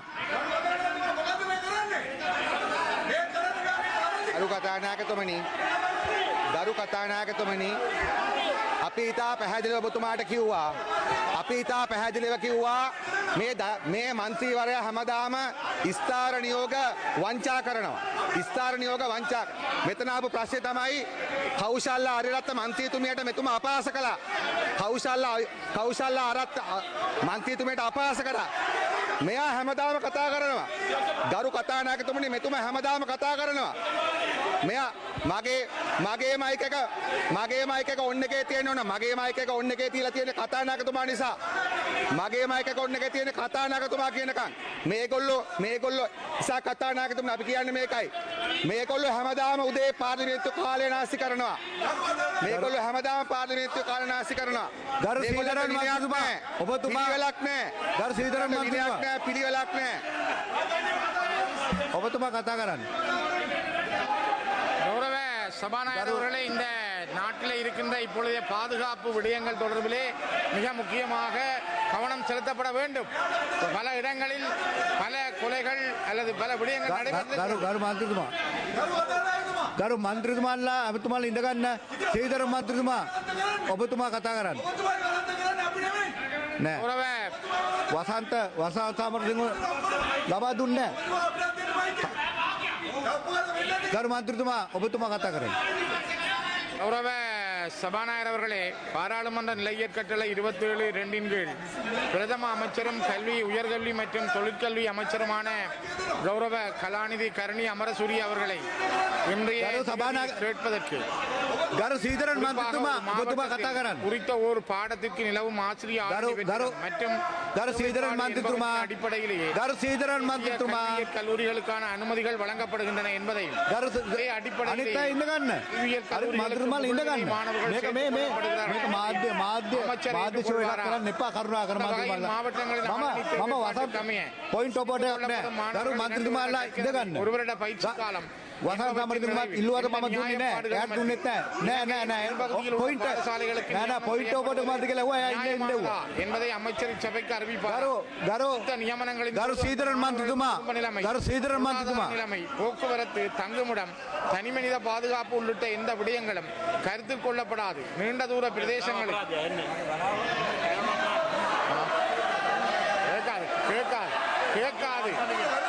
கேட்காது. ගරු සීතරන් මන්ත්‍රීතුමා කතා කරන්න. ගරු සීතරන් මන්ත්‍රීතුමා ඔබතුමාගේ 27 නියෝගය 27 යටතේ ඔබගේ ප්‍රශ්න ඉදිරිපත් කරන්න. ගරු සීදරන් මන්ත්‍රීතුමා 27 යටතේ ඔබගේ ප්‍රශ්න ඉදිරිපත් කරන්න. பொருளாதார நிலைமை போக்குவரத்து தங்குமிடம் தனிமனித பாதுகாப்பு உள்ளிட்ட எந்த விடயங்களும் கருத்தில் கொள்ளப்படாது நீண்ட தூர பிரதேசங்களுக்கு கட்டாயத்தின் அடிப்படையில் நியமனங்கள் வழங்கப்படும். ගරු සීදරන් මන්ත්‍රීතුමා ගරු සීදරன் மந்திரிතුமா ஆசிரிய மாணவர்கள் சொந்த மாவட்டங்களில் பற்றாக்குறை உள்ளபோது அம்மாவட்டங்களுக்கான இடஒதுக்கீட்டின் அடிப்படையில் உயர்கல்வி வாய்ப்பை ගරු සීදරන් මන්ත්‍රීතුමා ඔබතුමා කතා කරන්න. பாடசாலைகளுக்கு நியமிப்பதால் இரு இடங்களுக்கும் அவர்களது ගරු සීදරන් මන්ත්‍රීතුමා ඔබතුමා කතා කරන්න. நிலை ஏற்படும் என்பதை உணர்ந்து கல்வியற் கல்லூரிகள் ஊடான ஆசிரிய நியமனங்களை ගරු සීදරන් මන්ත්‍රීතුමා அமைச்சர் நடவடிக்கை எடுப்பாரா? ගරු සීදරන් මන්ත්‍රීතුමා ඔබතුමා කතා කරන්න. கௌரவ சபாநாயகர் அவர்களே, இந்த கௌரவ சபாநாயகர் அவர்களே, ගරු இந்த நாட்டில் இருக்கின்ற பாதுகாப்பு விடயம் தொடர்பிலும் பாராளுமன்ற உறுப்பினர்களுக்குரிய பாதுகாப்பு விடயம் தொடர்பிலும் இங்கே முன்வைக்கப்பட்ட ගරු කතානායකතුමනි කරුණාකර නිසබ්ද ඉන්න ගරු මන්ත්‍රීතුමාලා. ගරු කතානායකතුමනි විරුද්ධ පක්ෂයේ මන්ත්‍රීවරු ෂෝ එකක් දාන්නවත් මාධ්‍ය සංදර්ශනයක්වත් නෙමෙයි කතා කරන්නේ. වෙඩි තැබීම් 79 ජීවිත 52ක් නැති වෙලා තැන තැන ඝාතනය කරනවා. මන්ත්‍රීවරුන්ට තර්ජන එනවා. ගරු මන්ත්‍රී පොයින්ට් එක මොකද්ද ගරු ඒක තමයි රටේ සිද්ධියේ. දැන් ඒකට දැන් ওই කාරණාවට ගරු සීදරන් මන්ත්‍රීතුමා ඔබතුමා කතා කරන්න. ගරුතුමා මේ සම්බන්ධයෙන් ගරු ආරක්ෂක අමාත්‍යතුමා දැන් පිළිතුරක් ලබා දුන්නා. ගරු இந்த விடயம் தொடர்பில் உதாரணமாக இந்த நாட்டிலே ඔබතුමා ගරු අර්ජුන මන්ත්‍රීතුමා ඔබතුමා පොයින්ට් බෝඩ් එක මොකද්ද? பாதுகாப்பு தொடர்பிலும் 92 92 ආයේ ඒ කාරණා මොකද්ද කියන්නේ? මයික් එක දෙන්න කලින් මට කියලා තියෙනවා කරු සභානායකතුමා මම සිංහලෙන් කියන්න මේක මම විනාඩි 20 තප්පර 20ක් අහනකොට මාව එළියට දැම්මා. දැන් බලන්නකෝ කොච්චර වෙලා කියලා තියෙනවද කියලා. ගරු මන්ත්‍රීතුමා පොයින්ට් බෝඩ් එක ගන්න. ගරු සීදරන් මන්ත්‍රීතුමා ඔබතුමා කතා කරන්න. கௌரவ சபாநாயகர் அவர்களே, ගරු සීදරන් මන්ත්‍රීතුමා ඔබතුමා කතා කරන්න. இந்த நாட்டினுடைய பாதுகாப்பு தொடர்பில் குறிப்பாக எதிர்க்கட்சி உறுப்பினர்கள் முன்வைத்திருக்கிற அவர்களுடைய பாதுகாப்பு தொடர்பில் எங்களுடைய கருத்தையும் நாங்கள் பதிவு செய்ய விரும்புகிறோம். குறிப்பாக நாட்டில் இருக்கின்ற பல எதிர்க்கட்சி பாராளுமன்ற உறுப்பினர்களுக்கான பாதுகாப்புக்கான அச்சுறுத்தல்கள் உண்டு. இந்த நாட்டிலே பல இடங்களில் கொலைகள் சம்பவங்கள் நடைபெறுகின்றன. இதற்காக நான் நினைக்கிறேன் பாதுகாப்பு அமைச்சர் சொன்ன விடயங்களை நாங்கள் கருத்தில் எடுக்கிறோம். இருந்தாலும் கூட இந்த விடயம் இன்னும் அதிகமாக கரிசனையில் கொள்ளப்பட வேண்டும் என்பதை நான் இந்த இடத்திலே பதிவு செய்து கொள்கிறேன். மிக முக்கியமாக நான் நினைக்கிறேன் இன்று எனக்கு பிரதம அமைச்சர் கலாநிதி கருணி அமரசூரிய அவர்களிடம் என்னுடைய கேள்வி ஒன்று இருக்கிறது. அந்த கேள்வியை தானே நான் நினைக்கிறேன் எனக்கு சந்தர்ப்பம் இப்பொழுது அந்த கேள்வியை நான் கேட்கிறேன். பிரதம அமைச்சரும் கல்வி உயர்கல்வி மற்றும் தொழிற்கல்வி அமைச்சருமான கௌரவ கலாநிதி கருணி அமரசூரிய அவர்களை 2025 இன்று 20ஆம் தேதி கேட்பதற்கு முதலாவது ஒரு மாவட்டத்தில் குறித்த ஒரு பாடத்திற்கு நிலவும் ஆசிரிய ஆளணி வெற்றிடம் மற்றும் தேவைப்பாடு என்பவற்றின் அடிப்படையிலேயே தேசிய கல்வியியல் கல்லூரிகளுக்கான அனுமதிகள் வழங்கப்படுகின்றன என்பதையும் அதே அடிப்படையிலேயே கல்வியற் கல்லூரிகளுக்கு முகழ்நிலை மாணவர்கள் சேர்த்துக் கொள்ளப்படுகிறார்கள் என்பதையும் அமைச்சர் ஏற்றுக்கொள்வாரா? இரண்டாவது, அந்த வகையில் மாவட்டங்களின் ஆளணி தேவைப்பாட்டுக்கு அமைய சேர்த்துக் கொள்ளப்படும் மாணவர்கள் 2 வருட கற்கை நெறி 1 வருட பயிற்சி காலம் என்பவற்றின் நிறைவில் எந்த நியாயப்பாடுகளும் அற்று இலங்கையின் தென்பகுதியில் உள்ள பாடசாலைகளுக்கு நியமனம் செய்யப்படுவது நியாயமானதா என்பதை அமைச்சர் இச்சபைக்கு அறிவிப்பாரா? மூன்றாவது, குறித்த நியமனங்களின் போது அந்த மாணவர்களின் குடும்ப நிலைமை, பொருளாதார நிலைமை, போக்குவரத்து, தங்குமிடம், தனிமனித பாதுகாப்பு உள்ளிட்ட எந்த விடயங்களும் கருத்தில் கொள்ளப்படாது நீண்ட தூர பிரதேசங்களுக்கு கட்டாயத்தின் அடிப்படையில் நியமனங்கள் வழங்கப்படுவது ஏற்புடையதா என்பதை அமைச்சர் இச்சபைக்கு அறிவிப்பாரா? நான்காவது, குறித்த ஆசிரிய மாணவர்களது சொந்த மாவட்டங்களில் பாரிய ஆசிரியர் பற்றாக்குறை உள்ளபோது அம்மாவட்டங்களுக்கான இடஒதுக்கீட்டின் அடிப்படையில் உயர்கல்வி வாய்ப்பை பெற்ற இவர்களை தொடர்பே இல்லாது தென்பகுதி பாடசாலைகளுக்கு நியமிப்பதால் 2 இடங்களுக்கும் அவர்களது மனப்பூர்வமான சேவையை வழங்க முடியாத நிலை ஏற்படும் என்பதை உணர்ந்து கல்வியற் கல்லூரிகளின் ஊடான ஆசிரியர் நியமனங்களை அந்தந்த மாவட்டங்களிலே மேற்கொள்ள அமைச்சர் நடவடிக்கை எடுப்பாரா?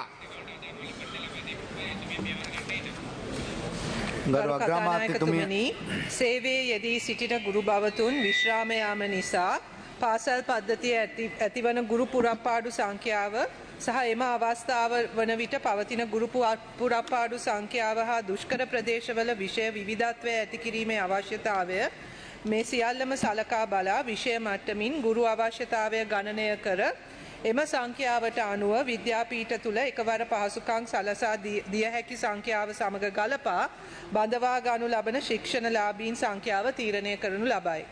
දෙවනි තුන්වැනි ප්‍රශ්නයට මම පොදු පිළිතුරක් දෙන්නේ ගරු කතානායකතුමනි.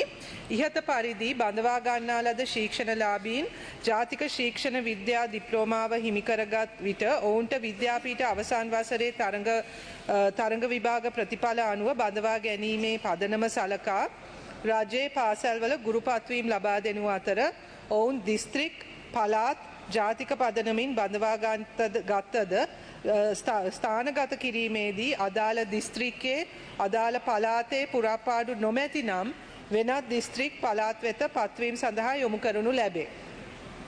එලෙස දිවයිනේ ඕනෑම ස්ථානයක සේවය කිරීමට ඔවුන් එකඟ විය යුතු බවට කොන්දේසියක් විද්‍යාපීඨ බඳවා ගැනීමට අදාළ අංක 2 හා 2029 4 දින ඇති අතිවිශේෂ ගැසට් පත්‍රයේ පළ කර ඇති නිවේදනයේ 9/16 වගන්තිය යටතේ ඇතුළත් වේ.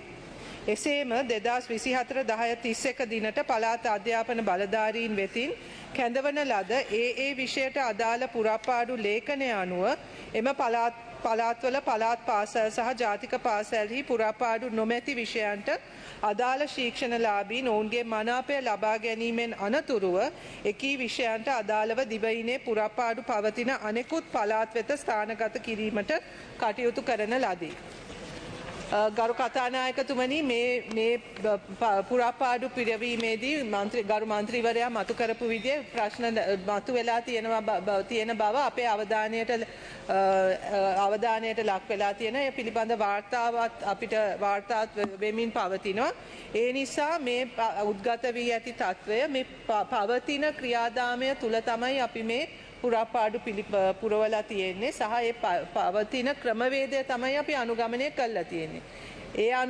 ඒ ක්‍රමවේදය පිළිබඳ ප්‍රශ්න තියෙන බව අපිත් අවබෝධ කරගෙන තියෙන නිසා මේ ක්‍රියාපටිපාටිය මේ බඳවා ගැනීමේ ක්‍රියාපටිපාටියත් පුරාපාඩු හඳුනා ගැනීමේ පටිපාටියත් ඒවා ඒවා ගුරුවරුන් පත්වීම් ලබා දීමේ ක්‍රියාවලියත් මේ වෙනකොට අපි සමාලෝචනය කරමින් මේවා නිවැරදි කිරීමට ගන්න ඕන පියවර මොනවද කියන එක ගැන අපි සාකච්ඡා කරමින් ඉන්නේ ගරු කතානායකතුමනි. ගරු මන්ත්‍රීතුமா. கௌரவ பிரதம அமைச்சர் அவர்களே, நீங்கள் குறிப்பிடுவது போல ஒரு மாவட்டத்தினுடைய பிரதேச செயலாளர் பிரிவுகளில் வேக்கண்ட் இந்த ஆசிரியர் பற்றாக்குறை உள்ள பொழுதுதான் அந்த பற்றாக்குறைக்காக வெட்டுப்புள்ளியின் அடிப்படையில் சட்ஸ்கோரின் அடிப்படையில் தான் இந்த கல்வியியல் கல்லூரிக்கு மாணவர்கள் சேர்க்கப்படுகிறார்கள். தங்களுடைய குடும்ப சுமைகளை கடந்து நோய்வாய்ப்பட்டிருக்கிற தாய் தந்தையரை கடந்து அவர்கள் கல்வியியல் கல்லூரியில் வந்து ஏதோ 3 ஆண்டுகள் கல்வியை முடிக்கிறார்கள். முடித்த பின்னர் அவர்களை யாழ்ப்பாணம் அல்லது கிளிநொச்சியிலேயோ வடக்கு கிழக்கில் இருக்கிறவர்களை களுத்துறைக்கோ தென்பகுதியில் இருக்கின்ற தூர இடங்களுக்கு நியமனம் செய்யப்படுகிற பொழுது அவர்கள் ஒரு 60,000 ரூபாய் சம்பளத்தோடு தங்களுக்கான இருப்பிடம் தங்களுக்கான போக்குவரத்து அவர்களால் அதை சமாளிக்க கூட முடியாத அளவு நிலைமை இருக்கிறது. 8 ஆண்டுகள் அந்த இடத்தில் வேலை செய்ய வேண்டும் என்ற ஒரு கட்டாய நிபந்தனையும் உண்டு. ஒரு 2 ஆண்டுகள் வேலை செய்த பின்னர் அவருடைய சொந்த மாவட்டத்துக்கு போகலாம் என்ற ஒரு விதிமுறை இருந்தாலாவது பரவாயில்லை, அவர்கள் 2 ஆண்டுகளுக்கு பிற்பாடு தங்களுடைய மாவட்டத்துக்கு போகலாம். ஆனால் எடுக்கிற பொழுது அவர்களை இவ்வாறு எடுத்துவிட்டு இப்பொழுது அவர்கள் பரீட்சையிலே பெற்ற புள்ளி என்று அவர்களுக்கே தெரியாமல் அவர்களை மாற்றம் தயவு செய்து ஒரு மனிதாபிமான அடிப்படையில் பாருங்கள். எனக்கு நான் அறிய யாழ்ப்பாணத்தினுடைய தீவகத்தில் இருக்கிற நோய்வாய்ப்பட்டு படுக்கையில் இருக்கிற ஒரு தாயினுடைய மகள் தன்னுடைய தாயையும் பார்க்க முடியாது, இந்த நியமனத்துக்கும் போக முடியாமல் இந்த நியமனத்தை ஏற்காமல் விட்டிருக்கிறார். இப்படி பல பேர் இந்த வேலையை ஏற்காமல் விட்டிருக்கிறார்கள். ஆனால் கிளிநொச்சி, முல்லைத்தீவு, வவுனியா போன்ற மாவட்டங்களில் பல ஆசிரியர் வெற்றிடங்கள் உண்டு. இந்த வெற்றிடங்கள் நிரப்பப்படாமல் பலர் இங்கால் அனுப்பப்படுகிறார்கள். தயவு செய்து இதை நீங்கள் ஒரு அதிகமான கரிசனையோடு நோக்க வேண்டும் என்பதை நான் மீண்டும் பதிவு செய்கின்றேன். ගරු කතානායකව අපේ අවධානයකට යොමු කරනවා අනිවාර්යයෙන්ම. මේකත් කියන්න ඕනේ ගරු කතානායකතුමනි, මේ අපි බඳවා ගැනීම කළා තියෙන්නේ 2020-22 බැච් එකේ. එතකොට ඒ වෙලාවේ මේ අය එකඟ වෙන තත්වයක්, ඒගොල්ලොන්ගේ ජීවිත තත්වයක් මේ වෙනකොට වෙනස් වෙලා කියන එකත් අපි දන්නවා. නමුත් මේක ප්‍රායෝගික ප්‍රශ්නයක්. ඒගොල්ලෝ එකඟ වෙලා තියෙනවා. නමුත් දැන් අවුරුදු 5ක් ගිහිල්ලා සමහර විවාහ වෙලා ළමයි ඉන්නවා. මේ ප්‍රශ්නත් ඇති වෙලා තියෙනවා.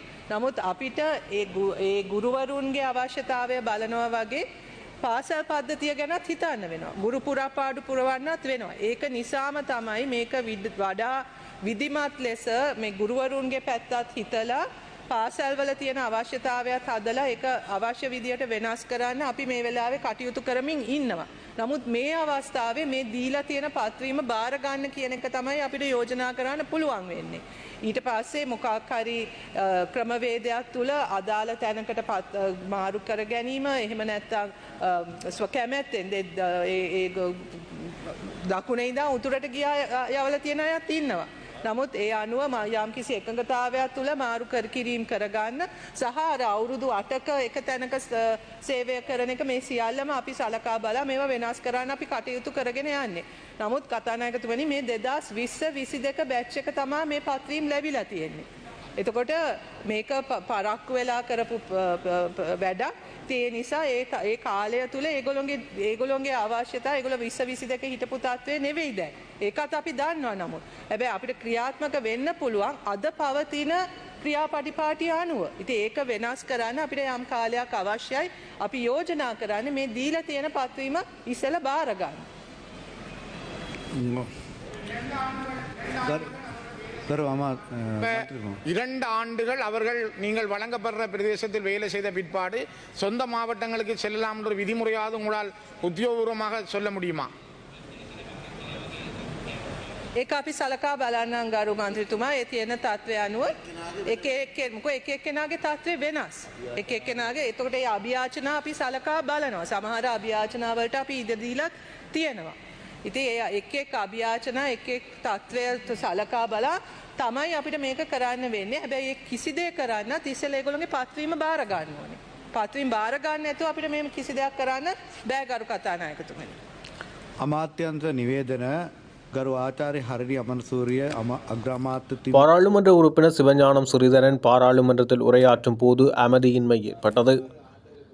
தமிழ் மக்களின் இருப்புக்கு அச்சுறுத்தல் என கூறும் தமிழ் கட்சிகள் அதனை பாதுகாப்பதற்குரிய திட்டங்களை முன்வைக்காமல் காவாலித்தனமான அரசியலை முன்னெடுத்து இனவாதம் பேசி வருகின்றது என கடத்தொழில் அமைச்சர் சந்திரசேகர் தெரிவித்துள்ளார். பாராளுமன்றத்தில் இடம்பெற்ற விவாதத்தில் கலந்து கொண்டு உரையாற்றும் போது அவர் இவ்வாறு தெரிவித்தார். பாராளுமன்ற உறுப்பினர் அர்ச்சுனா ராமநாதனுக்கு கடத்தொழில் அமைச்சர் ராமலிங்கம் சந்திரசேகருக்கும் இடையில் பாராளுமன்றத்தில் கடும் அமளி துமளி ஏற்பட்டது. அனைவருக்கும் வணக்கம். உள்ளூராட்சி மன்ற தேர்தல்கள் முடிவடைந்து மாநகர சபைகள், நகர சபைகள், பிரதேச சபைகளுக்கான மேயர், அதேபோல நகரபிதா, தவிசாளர் தெரிவுகள் இடம்பெற இருக்கின்ற சூழ்நிலை நாடு பூரா ஒரு பரபரப்பான சூழ்நிலையிலே பல்வேறு விடயங்கள் ஊடகங்களிலே இன்றைக்கு அடிபட்டுக் கொண்டிருக்கின்றன. அதிலே நான் ஒரு சிலவற்றை குறிப்பிட வேண்டும்.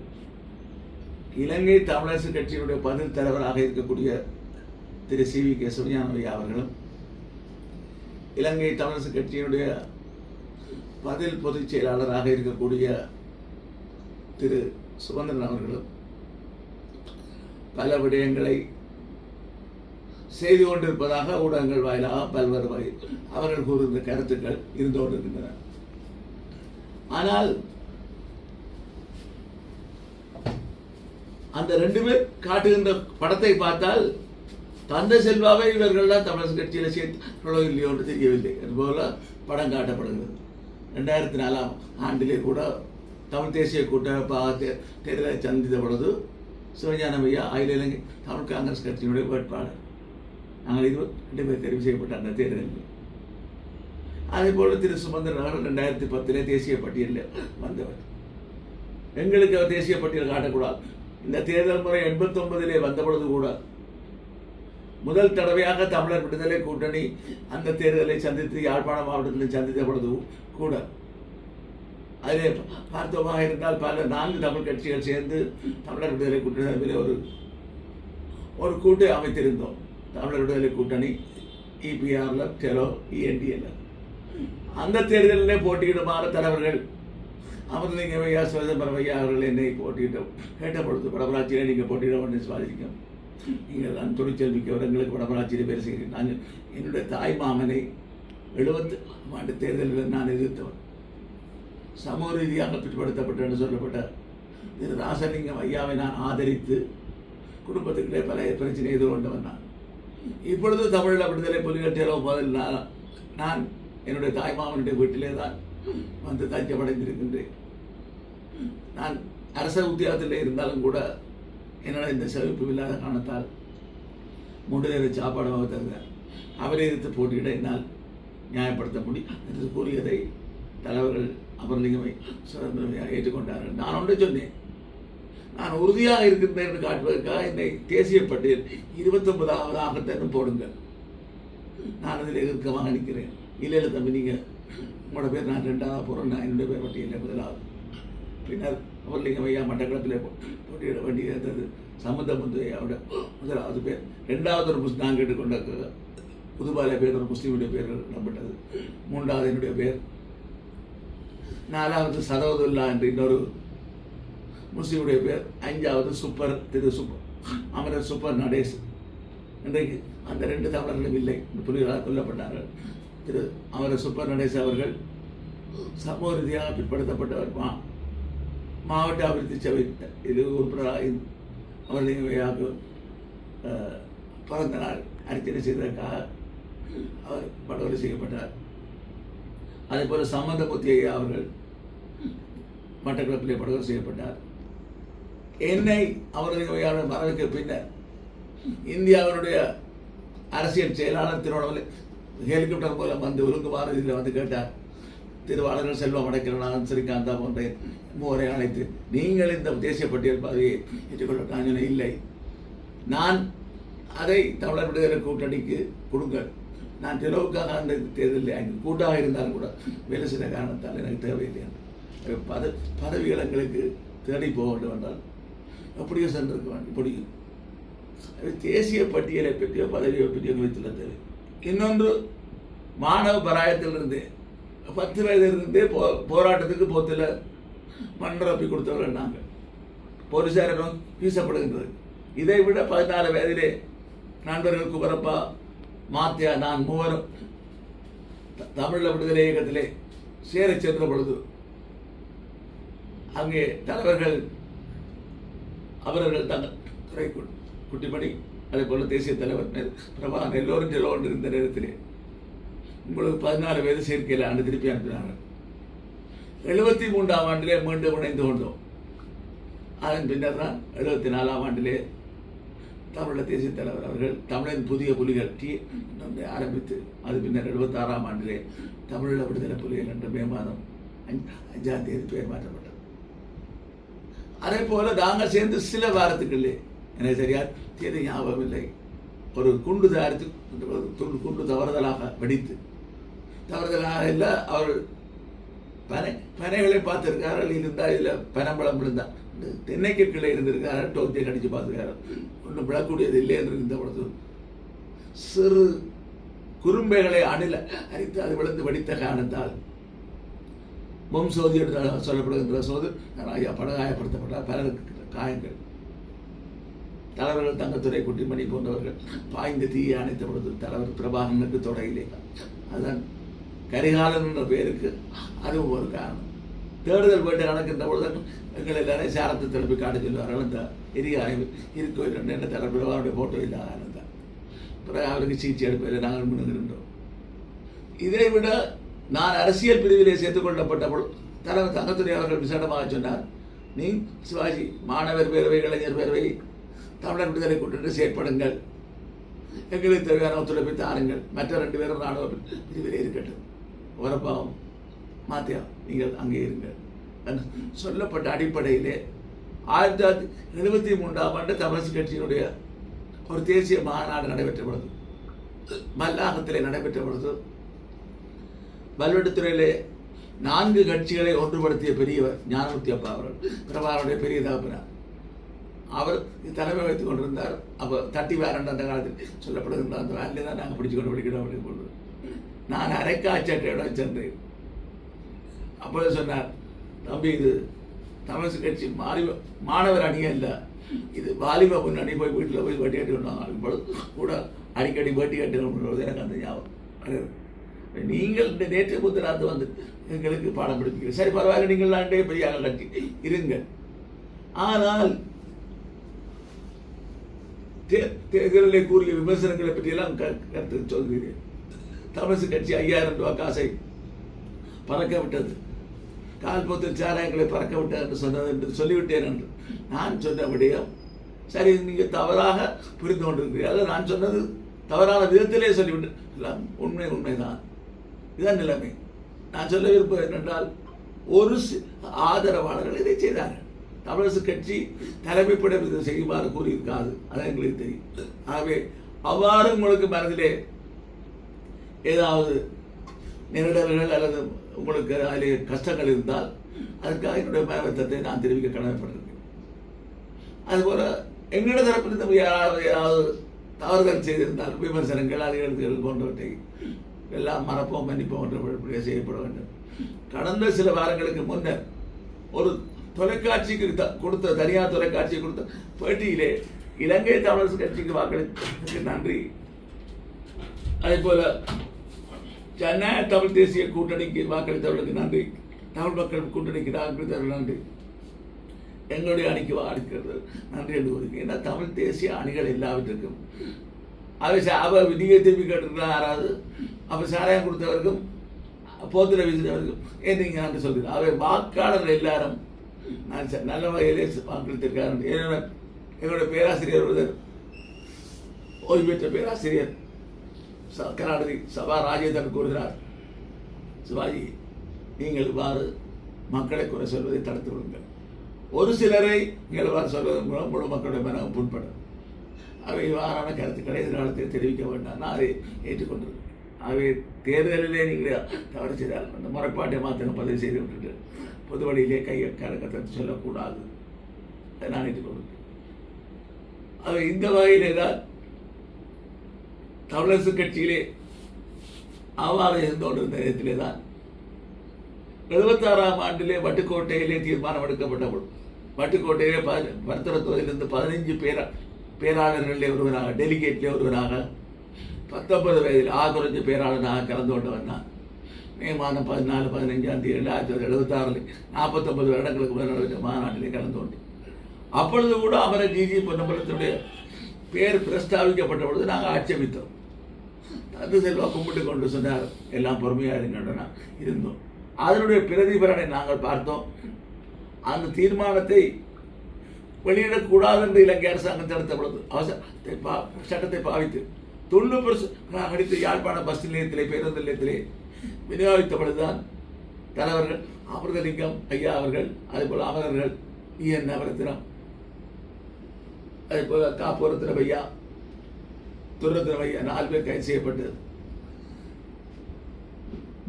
ஜூரர்களற்ற ட்ரையலர் பார் 3 நீதிபதிகளை கொண்ட முன்னால் நிறுத்தப்பட்ட பொழுதுதான் அமரர்கள் ஜிஜி பொன்னம்பலம், தந்தை செல்வா, திருச்செல்வம் ஐயா போன்றவர்கள் ஆஜராகி வாதாடினார்கள். அதிலே வெற்றி கிடைத்தது. அன்றைக்கு அந்த ஒற்றுமையை அவர்கள் கொண்டு வராவிட்டிருந்தால் அவர் ஜிஜி வாதாட்டத்தை ஏற்றுக்கொண்டுதான் அந்த நீதிமன்றம் அமைக்கப்பட்ட முறையே செல்லாத அந்த வாக்கள் தீர்ப்பளிக்கப்படாவிட்டிருந்தால் 20 ஆண்டு எல்லோருக்கும் சிறை தண்டனை வழங்கப்பட்டது. அது ஒற்றுமை என்பதை இது எங்களுக்கு உணர்த்தியது. அதைத் தொடர்ந்து தான் அமரர் ஜிஜி பொன்னம்பலம் ஐயாவுடைய அவருடைய இறுதி ஊர்வலத்தை கூட அவருடைய பிரசவம் நடைபெற்றிருக்கிறது. அந்த இடத்துக்கு முன் கொண்டு வரப்பட வேண்டும் என்று நாங்கள் இளைஞர்கள் தலைவர்களுடன் போராடி கொண்டு வரப்பட்டு அதில் அஞ்சலி செலுத்தப்பட்டார். அவருடைய தந்தையார் ஒரு போஸ்ட் மாஸ்டராக இருந்த வீட்டிலே தான் பிரசவம் நடந்திருக்கிறது. அப்படிப்பட்ட அவர் பின்னர் அவருடைய இறுதி நிகழ்வுகள் கானக்கிரிகள் பருத்துத்துறை கடற்கரை மைதானத்தில் நடைபெற்று நாங்கள் கண்டிருந்தோம். அது இவ்வாறு எல்லாவற்றையும் செய்கின்ற பொழுது எங்கேயோ இருந்து வந்தவர்கள் இப்போ நீங்கள் கலைக்கிறீர்கள், நீங்கள் பெரியார்கள், சரி இருங்கோ, அதே பிரச்சனை இல்லை. ஆனால் இவற்றையெல்லாம் மூடி மறைத்து விட்டு நீங்கள் தான் தமிழினத்தை மீட்க வந்த மீட்பர்கள் பணம் காட்ட வேண்டாம்.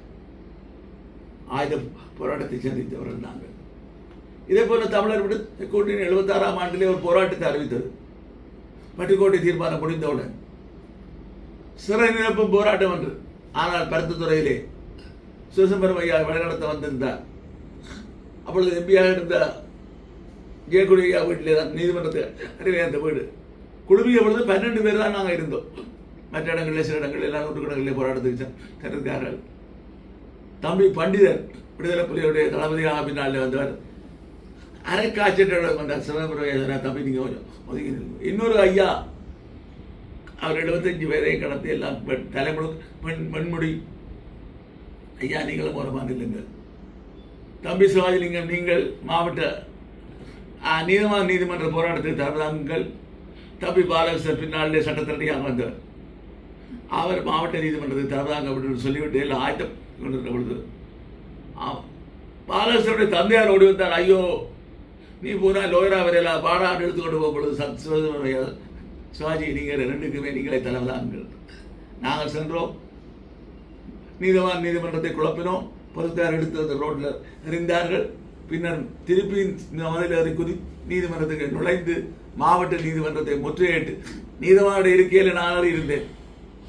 போலீஸார் கிட்ட நாங்கள் போட்டோம், அடி அமர்க்களம் பண்ணினோம்.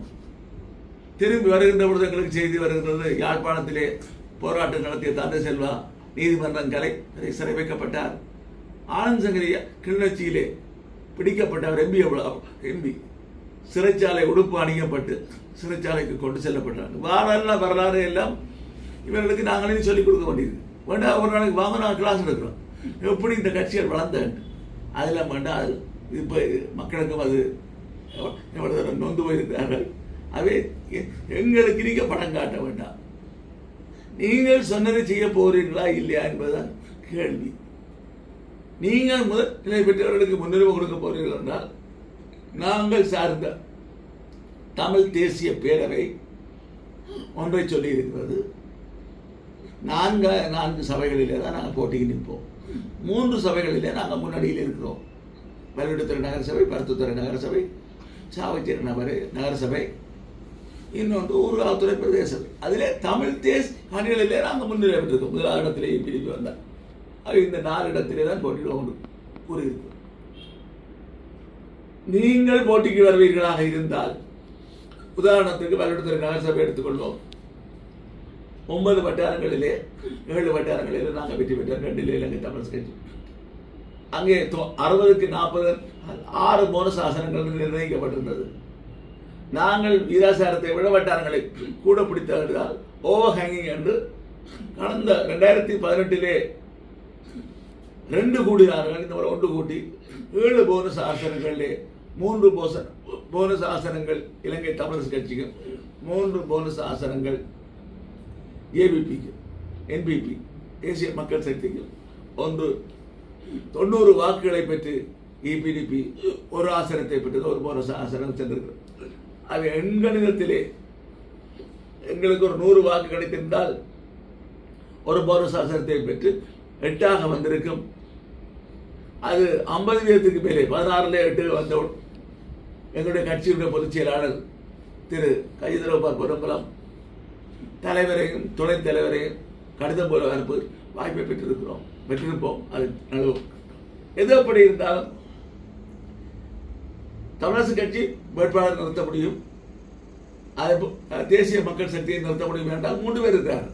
ஒருவருடைய பேரை ஒருவர் முன்பிலே மற்றவர் ஆமோதிக்க நிறுத்த முடியும். தமிழ் கட்சிக்கு 5 பேர் இருக்கிறார்கள், நிறுத்த முடியும். இப்படி தனியாக எதுவும் செய்ய முடியாது. ஆனால் தமிழரசு கட்சி ஒரு வேட்பாளர் நிறுத்தமாக இருந்தால் ஜேவிபியினர் வாக்களிப்பதை யாரும் தடுக்க முடியாது. அவருடைய உரிமை. போட்டிக்கு இருக்கிறவருடைய பெயர் அறிவிக்கப்படும். எங்களுடைய தரப்பில் எக்ஸ் என்றால் அவருடைய தரப்பில் தமிழ் வை என்றால் யாரை நீங்கள் ஆதரிக்கிறது சொல்றது கரும்பலையிலே ஒயிட் போர்டிலே குறிக்கப்படும், எண்ணப்படும். ஏவிபியினர் எங்களை வீழ்த்த வேண்டும் என்பதற்காக ஜனாதிபதியின் ஆலோசனை அடிப்படையிலே பல தீர்மானங்களை பலருக்கு கலந்துரையாடலில் சொல்லியிருக்கு. 10 மணிக்கு இரவு 10 மணிக்கு பின்னர் பெண்கள் கூட அழைக்கப்பட்டு அந்த ட்ரெஸ்ஸிங் ஒன்று சொல்லப்படும் அந்த உடையுடன் கலந்து கொண்டிருக்கிறார்கள். ஆனால் இவர்கள் இப்படி கீழ்த்தரமாலாம் சொல்வார்கள் என்றால் நாங்கள் ரகசியமாக ஒளிப்பதிவு செய்திருக்க முடியும். நாங்கள் பின்னா பொன் நிலத்தை அப்படி பிடிச்சார் என்றால் அதிலே கஷ்டப்பட்ட அந்த முயற்சியை நாங்கள் மேற்கொள்ளவில்லை. இருந்தாலும் அவர்கள் உஷாராக எல்லாருடைய டெலிஃபோனையும் வேண்டி வச்சுட்டு தான் விட்டுருக்காரு. இல்லாட்டி இந்த ஜட்டி அமைச்சருக்கு நாங்கள் ஒரு தங்கச்சியை பிடிச்சி ஜட்டிகளை வச்சு கொண்டு போகணும்னு சொல்லி தான் கொண்டு எடுத்துருப்போம். இயக்கத்தில் கரும்புலியாக போய் வெடிகுண்டாச்சுனாங்க. இதெல்லாம் பெரிய வேலை இல்லை. ஆனால் அங்கே வைத்து சொல்லப்படுறது கடுமையான வார்த்தைகள். கஜேந்திரகுமார் பொன்னம்பலம், கஜேந்திரன், சிவாஜிலிங்கம் போன்றவர்கள் பாராளுமன்றத்துக்கு எங்களுக்கு தொல்லை தந்தார்கள். அவர் 2 பேர் கடும் சளிகள். இவர் ஒரு கடும் முள்ளு. இவர்களை தலையெடுக்க விடக்கூடாதுன்னு கூட அருண்குமார் தோழர் சொல்லியிருக்கிறார். இதை சொன்னவர்கள் சொன்னார். இப்போ அது கூட புரியுதா? நீங்கள் எங்களில் மக்களில் எல்லாருக்கும் தெரியாட்டி கூட அவங்கள எப்படி கணக்கெடுக்கிறார். அது சரி. எது எப்படி இருந்தாலும் தமிழரசு போட்டிக்கு வந்தால் எங்களை நாங்கள் ஆதரவு, அவர்களாக ஆதரவு இருந்தால் பொய்யை நீங்கள் சொல்வீர்கள். அவை உலகத்துக்கு நான் சொல்வதற்காக தான் இந்த பத்திரம் கர்நாடக போட்டி. நீங்கள் ஒரு முறையை செய்கிற போட்டியெல்லாம் இருங்க. அவர்கள் வேண்டாம் போட்டி விட்டு பார்க்கட்டும். அவர்களுக்கு 3 ஓட்டு வருதா இல்லையான்னு பார்க்கட்டும். 3 ஓட்டு இருக்கு. அதுக்கும் நீங்கள் வாக்களிக்க போகிறீங்களா இல்லையா, அல்லது ரகசிய வாக்கெடுப்பா பகிரங்க வாக்கெடுப்பா என்பதிலும் ஒரு விஷயம் இருக்கிறது. ரகசிய வாக்கெடுப்பட்டு போனால் யார் யார் என்ன கேமை கொடுத்தார்கள் எங்களுக்கு தெரியாது. நீங்கள் சொல்லி இவேந்த ஆக்கள்லாம் 3-4 பேர் போட்டவங்க, ஜேபி போட இல்லை சொல்லக்கூடிய ஆக்கள். ஆகவே இந்த தடைகளை எல்லாம் தாண்டி நாங்கள் ஒன்றிலே உறுதியாக இருக்கிறோம். மாகாண சபை தேர்தல் அதையும் தீவிரமாக முதலமைச்சர் பதவி ஜெயிப்பு போராடும். நாங்கள் எல்லோரும் தமிழ் தேசிய அணிகள் எல்லாமே இறுக்கமாக போராடி அதை தக்க வைக்க வேண்டும். இப்பொழுது எவ்வாறு இவர்களை விரட்டினோம் என்ற எனக்கு பலரும் சொன்னார்கள், நீங்கள் உங்களுக்கு மரியாதை இல்லை, எம்பியா இருந்த நீங்கள் இப்போ நீங்கள் சேமலா போகிறீர்கள். நான் நகரசபை உறுப்பினராக கூட இருந்திருக்கேன். மஹிந்த ராஜபக்சே ஜனாதிபதியாக இருந்துட்டு எம்பியா இருக்கலாம், ஆயிரம் சேமலா போயிடார். எனக்கு எந்த தனிப்பட்ட கௌரவம் முக்கியமல்ல, இனத்தினுடைய கௌரவம் முக்கியம். இதை காப்பாற்றுவதற்காக நான் இதை விரட்டி அடிப்பேன். எனக்கு ஒற்றை நோக்கம்தான், இவர்கள் வரக்கூடாது, தோக்கடிக்கும், துரத்தப்பட வேண்டும். யார் வர்ற யார் நல்ல பிரச்சனை என்பதை கூறியிருந்தோம். அதை செய்து காட்டியிருக்கிறேன். அந்த வகையிலே எதிர்காலத்திலே இனப்பிரச்சனை தீர்வு ஒரு அரைகுறை தீர்வை திணிப்பதற்கு, ஒற்றையாட்சிக்கு கீழான தீர்வை திணிப்பதற்கு இலங்கை அரசாங்கம் முற்படுகிறது.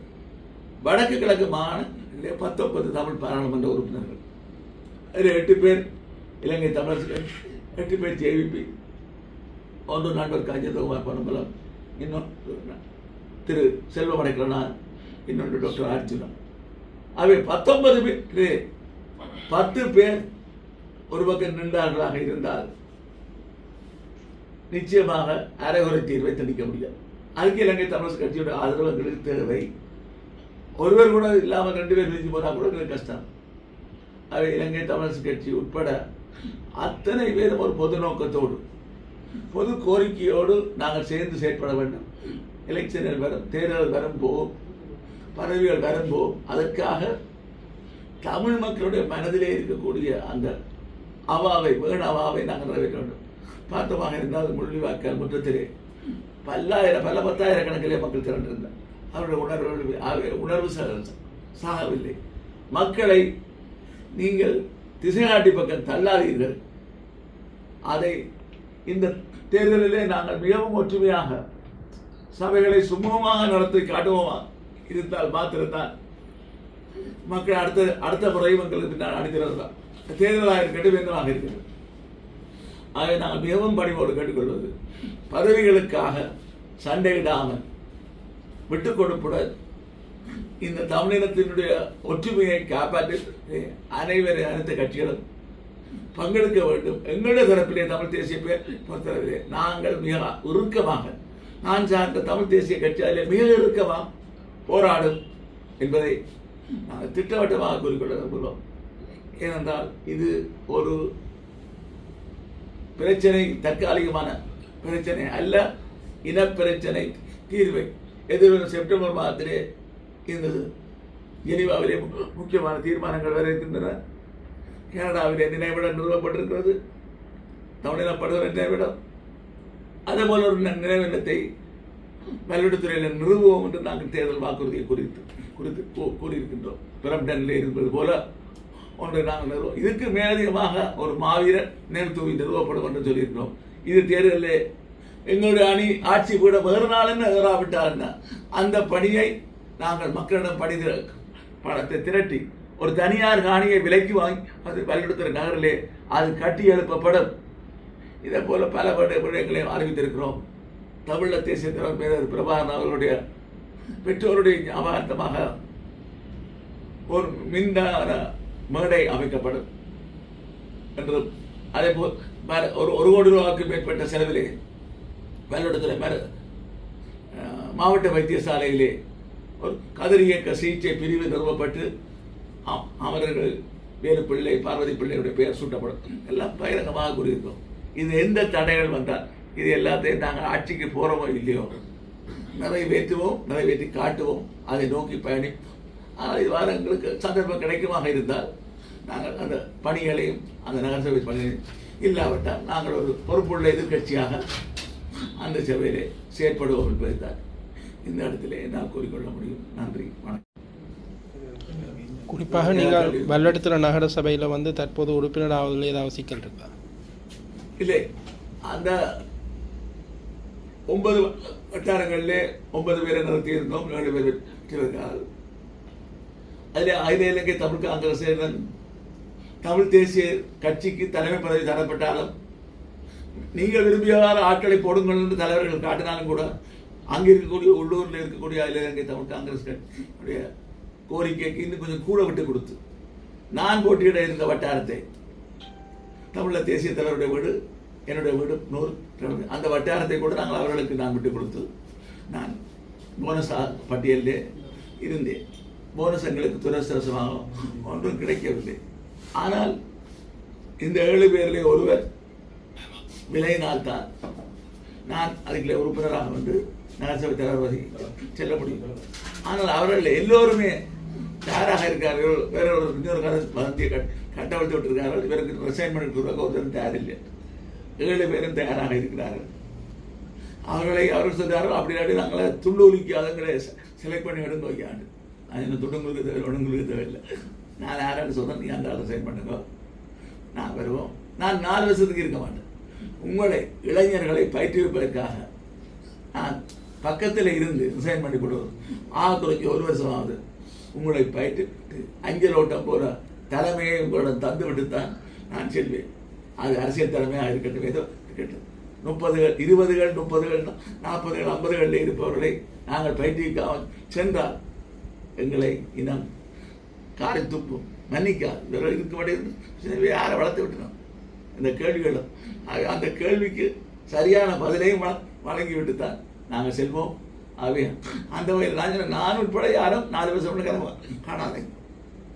உறுப்பினர் பதவி தான் சுழற்சி முறையில் வழங்க வேண்டும், அதெல்லாம் ஏற்றுக்கொண்டிருக்காங்க. ஆகவே ஒரு முன்மாதிரியாக ஒரு இளைஞர்களை உருவாக்கிவிட்டு செல்ல வேண்டும் என்பதிலே நாங்கள் உறுதியாக இருக்கிறோம். ஆட்சி அமைப்பதில் இடுவரில்லாமல் இருக்குது, ஒரு ஆசன பிரச்சனையால் இருக்குது தானே. எந்த பொறிமுறையோடாக ஆட்சியை கைப்பற்ற முடியும் என்று நீங்க? பொறுமுறை ஒன்றும் இல்லை. அவர்கள் சொன்னவர்கள் பெரும்பான்மை எடுத்தவர்கள் போட்டியிட வேண்டும். போட்டியிட வேண்டாம், அவர்கள் மற்றவர்களை எதிர்த்து வாக்களிப்பார்கள். அவர்கள் போட்டியின்றி தேர்வு செய்யப்பட்ட சொன்னால் செய்ய முடியுது. இதே வேலையை தான் மற்ற இடங்களில் செய்வோம். ஏன் திரு கஜேந்திரபா பரம்பரம் கூறியிருந்தார், யாழ்ப்பாண மாநகர சபையிலே வாக்கெடுப்பு வந்தால் என்ன செய்கிறீர்கள் என்று ஒரு ஊடகவியலாளரை தையிட்டியில் கேட்ட பொழுது நாங்கள் தமிழ் கட்சிக்கு வாக்களிப்போம் என்று கூட கூறுகிறார். இவ்வாறு நல்லெண்ணம் காட்டியதன் பின்னர் நீங்கள் போட்டியிட்டு எங்களை தோற்கடிக்க போகிறீர்கள் என்றால் நான் ஒன்றை சொல்ல விரும்புகிறேன். தோற்கடித்தால் அது நல்லது என்று நான் பார்க்கிறேன். ஏனென்றால் என்னை பொறுத்தவரை வேற இடத்துல நான் வீழ்த்தி காட்டு. நான் இந்த சுயநத்துடன் அன்றைய தினம் கூட என்னுடைய பிரசர் 195 இருக்க நான் 11 வாக்குச்சாவடிக்கு நொண்டி போன மாதிரி ஒவ்வொரு மாவட்டமும் சென்று ஒவ்வொரு வாரம் தங்கி இருந்து இலங்கை தமிழரசு கட்சியுடைய தவறான தலைமை பாடம் புகட்டுவதற்காக ஒரு உறுதியான ஒரு கட்டமைப்பை உருவாக்குவதற்கு நான் போற 100கணக்கில் தொலைபேசியில் அழைத்துக் கொடுக்கிறார். வாங்க ஐயா, மட்டக்களப்பு வாங்க, புத்தூருக்கு வாங்க, அங்கே வாங்க, இங்கே வாங்க. யாராவது தம்பி பிடிச்சு ஃபேஸ்புக் என்னத்தில் போட்டான் போட இந்த நம்பரை அல்லாதையும் கொண்டு தொலைபேசியில் அலறி கொண்டிருக்கிறோம். மக்கள் ஆர்வமாக இருக்கிறார்கள். ஆகவே அதை செய்வதற்கு எல்லா இடங்களுக்கும் நான் செல்வேன். அதுக்கான பணியை நீங்கள் பொறுப்பை நடத்தார்கள், அது சந்தோஷம். இதுதான் அதன் தோல்விகளை கண்டு பதவிகளை தூக்கி எறிஞ்சிருந்தாங்க. இன்றைக்கு சரத்வன்சா என்ன சொல்றேன், சரத்வன்சா ஆதரித்தேன், நான் போட்டிட்டேன், சந்தோஷம். மைத்திரிபால ஆதரித்தீர்கள். இன்றைக்கு என்ன நடந்தது? கோத்தவ நல்லாத கோத்தவ ஆதரிக்க இல்லை.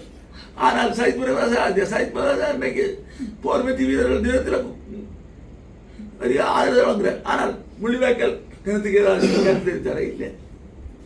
நீங்கள் போட்டு பழக்கினா கண்டா டெலிஃபோன் மணி போல சிரிப்பவர்கள் வரை சிரிக்க விட்டு தானே கொஞ்சம் நொட்டுது.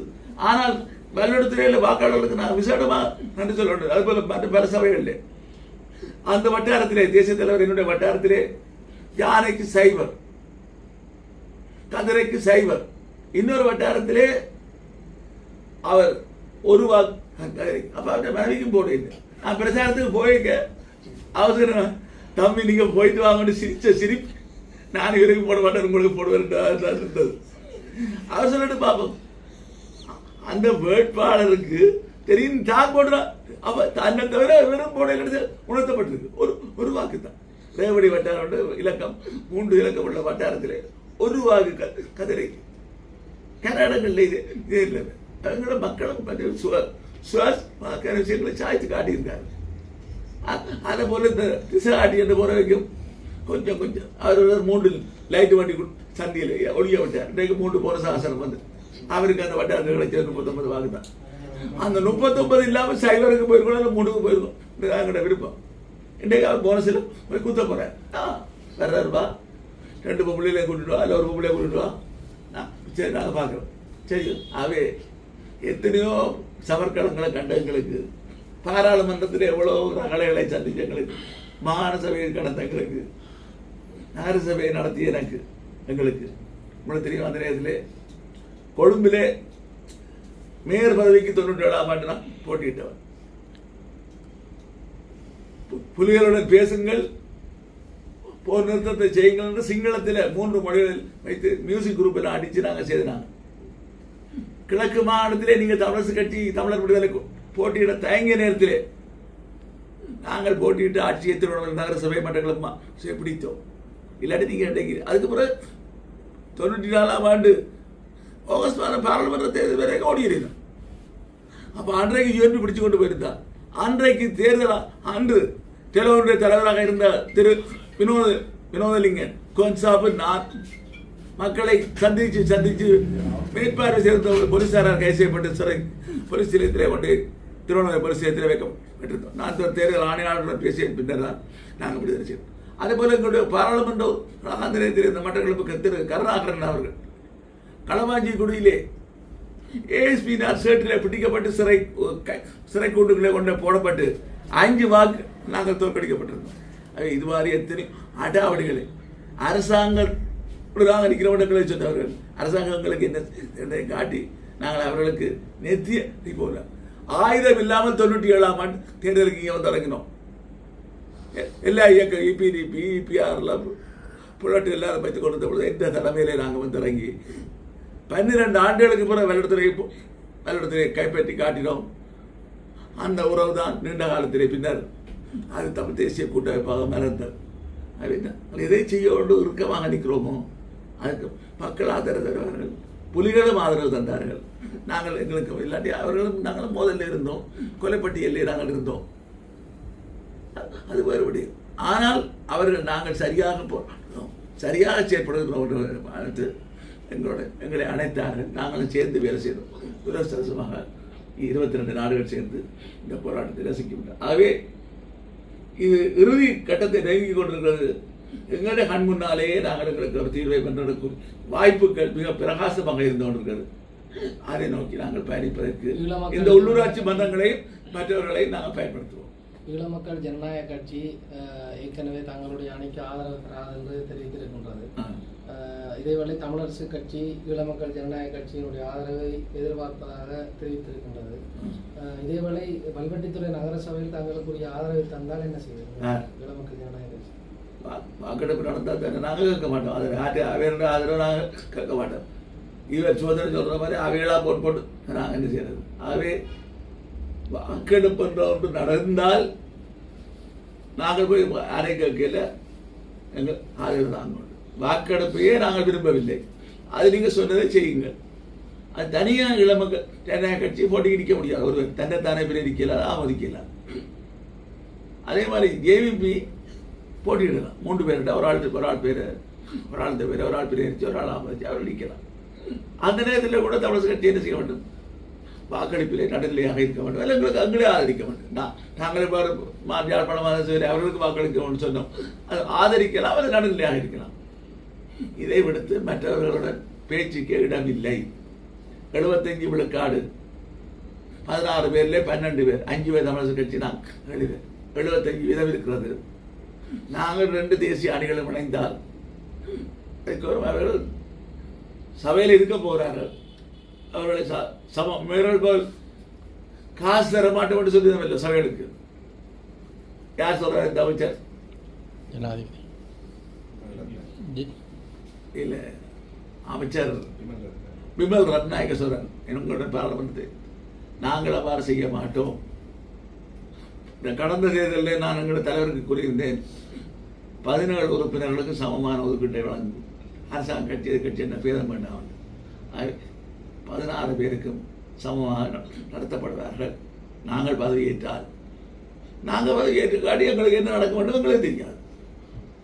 அது மறுபடி அதேதான். வல்வெட்டித்துறை நகர சபையில் தமிழ் தேசிய பேரவை ஆட்சி அமைக்கிறதோ இல்லையோ, வல்வெட்டித்துறையில் தமிழின படுகொலை நினைவு தூபி, மாவீர நினைவு தூபி என்பன நிறுவப்படும் என முன்னாள் பாராளுமன்ற உறுப்பினர் MK சிவாஜிலிங்கம் தெரிவித்தார். யாழ் ஊடக மையத்தில் இன்று இடம்பெற்ற ஊடகவியலாளர் சந்திப்பில் அவர் இதனை தெரிவித்தார்.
அசைவத்துக்கு இடமில்லை, அசைவத்துக்கு இடமில்லை, அசைவத்துக்கு இடமில்லை, அசைவத்துக்கு இடமில்லை, அசைவத்துக்கு இடமில்லை, அசைவத்துக்கு இடமில்லை, அசைவத்துக்கு இடமில்லை.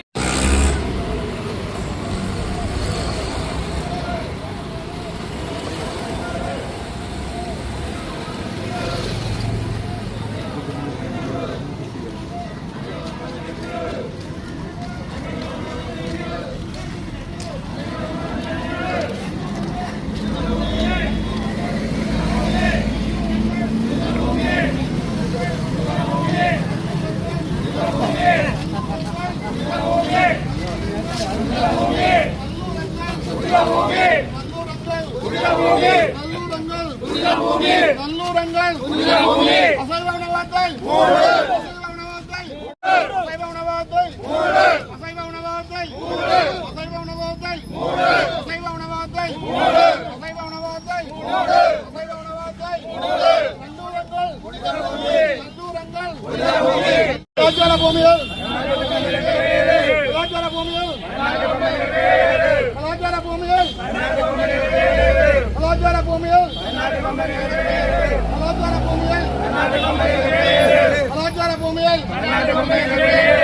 கலாச்சார பூமியில் கல்லூரங்கள்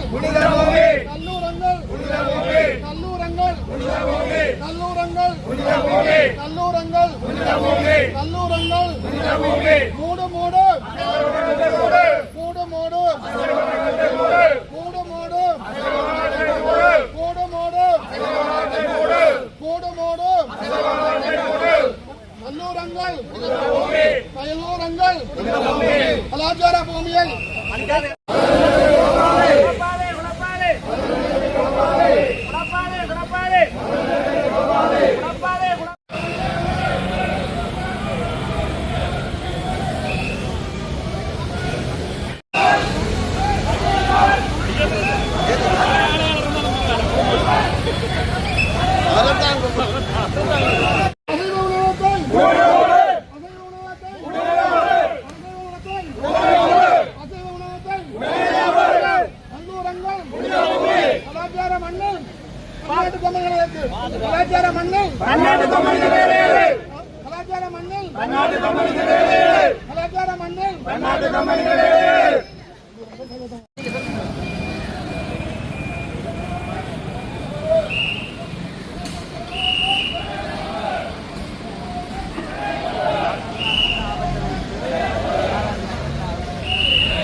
வரலாற்று சிறப்புமிக்க நல்லூர் கந்தசுவாமி கோயில் அருகே திறக்கப்பட்டுள்ள அசைவ உணவகத்தை மூட வலியுறுத்தி சைவ அமைப்புகள் ஏற்பாட்டில் இன்றைய தினம் போராட்டம் முன்னெடுக்கப்பட்டது. நல்லூர் கந்தசுவாமி கோயில் முன்பாக இன்று மாலை ஆரம்பித்த பேரணி யாழ் மாநகர சபை முன்பாக நிறைவடைந்தது. இதன்போது யாழ் மாநகர சபைக்கு முன்பாக திறக்கப்பட்ட அசைவ கடைக்கு எதிராக போராட்டக்காரர்களால் கோஷங்கள் எழுப்பப்பட்டன. குறித்த போராட்டத்தில் சைவ சமய தலைவர்கள், அரசியல் கட்சியின் உறுப்பினர்கள், சைவ சமய ஆர்வலர்கள் என பலரும் கலந்து கொண்டனர்.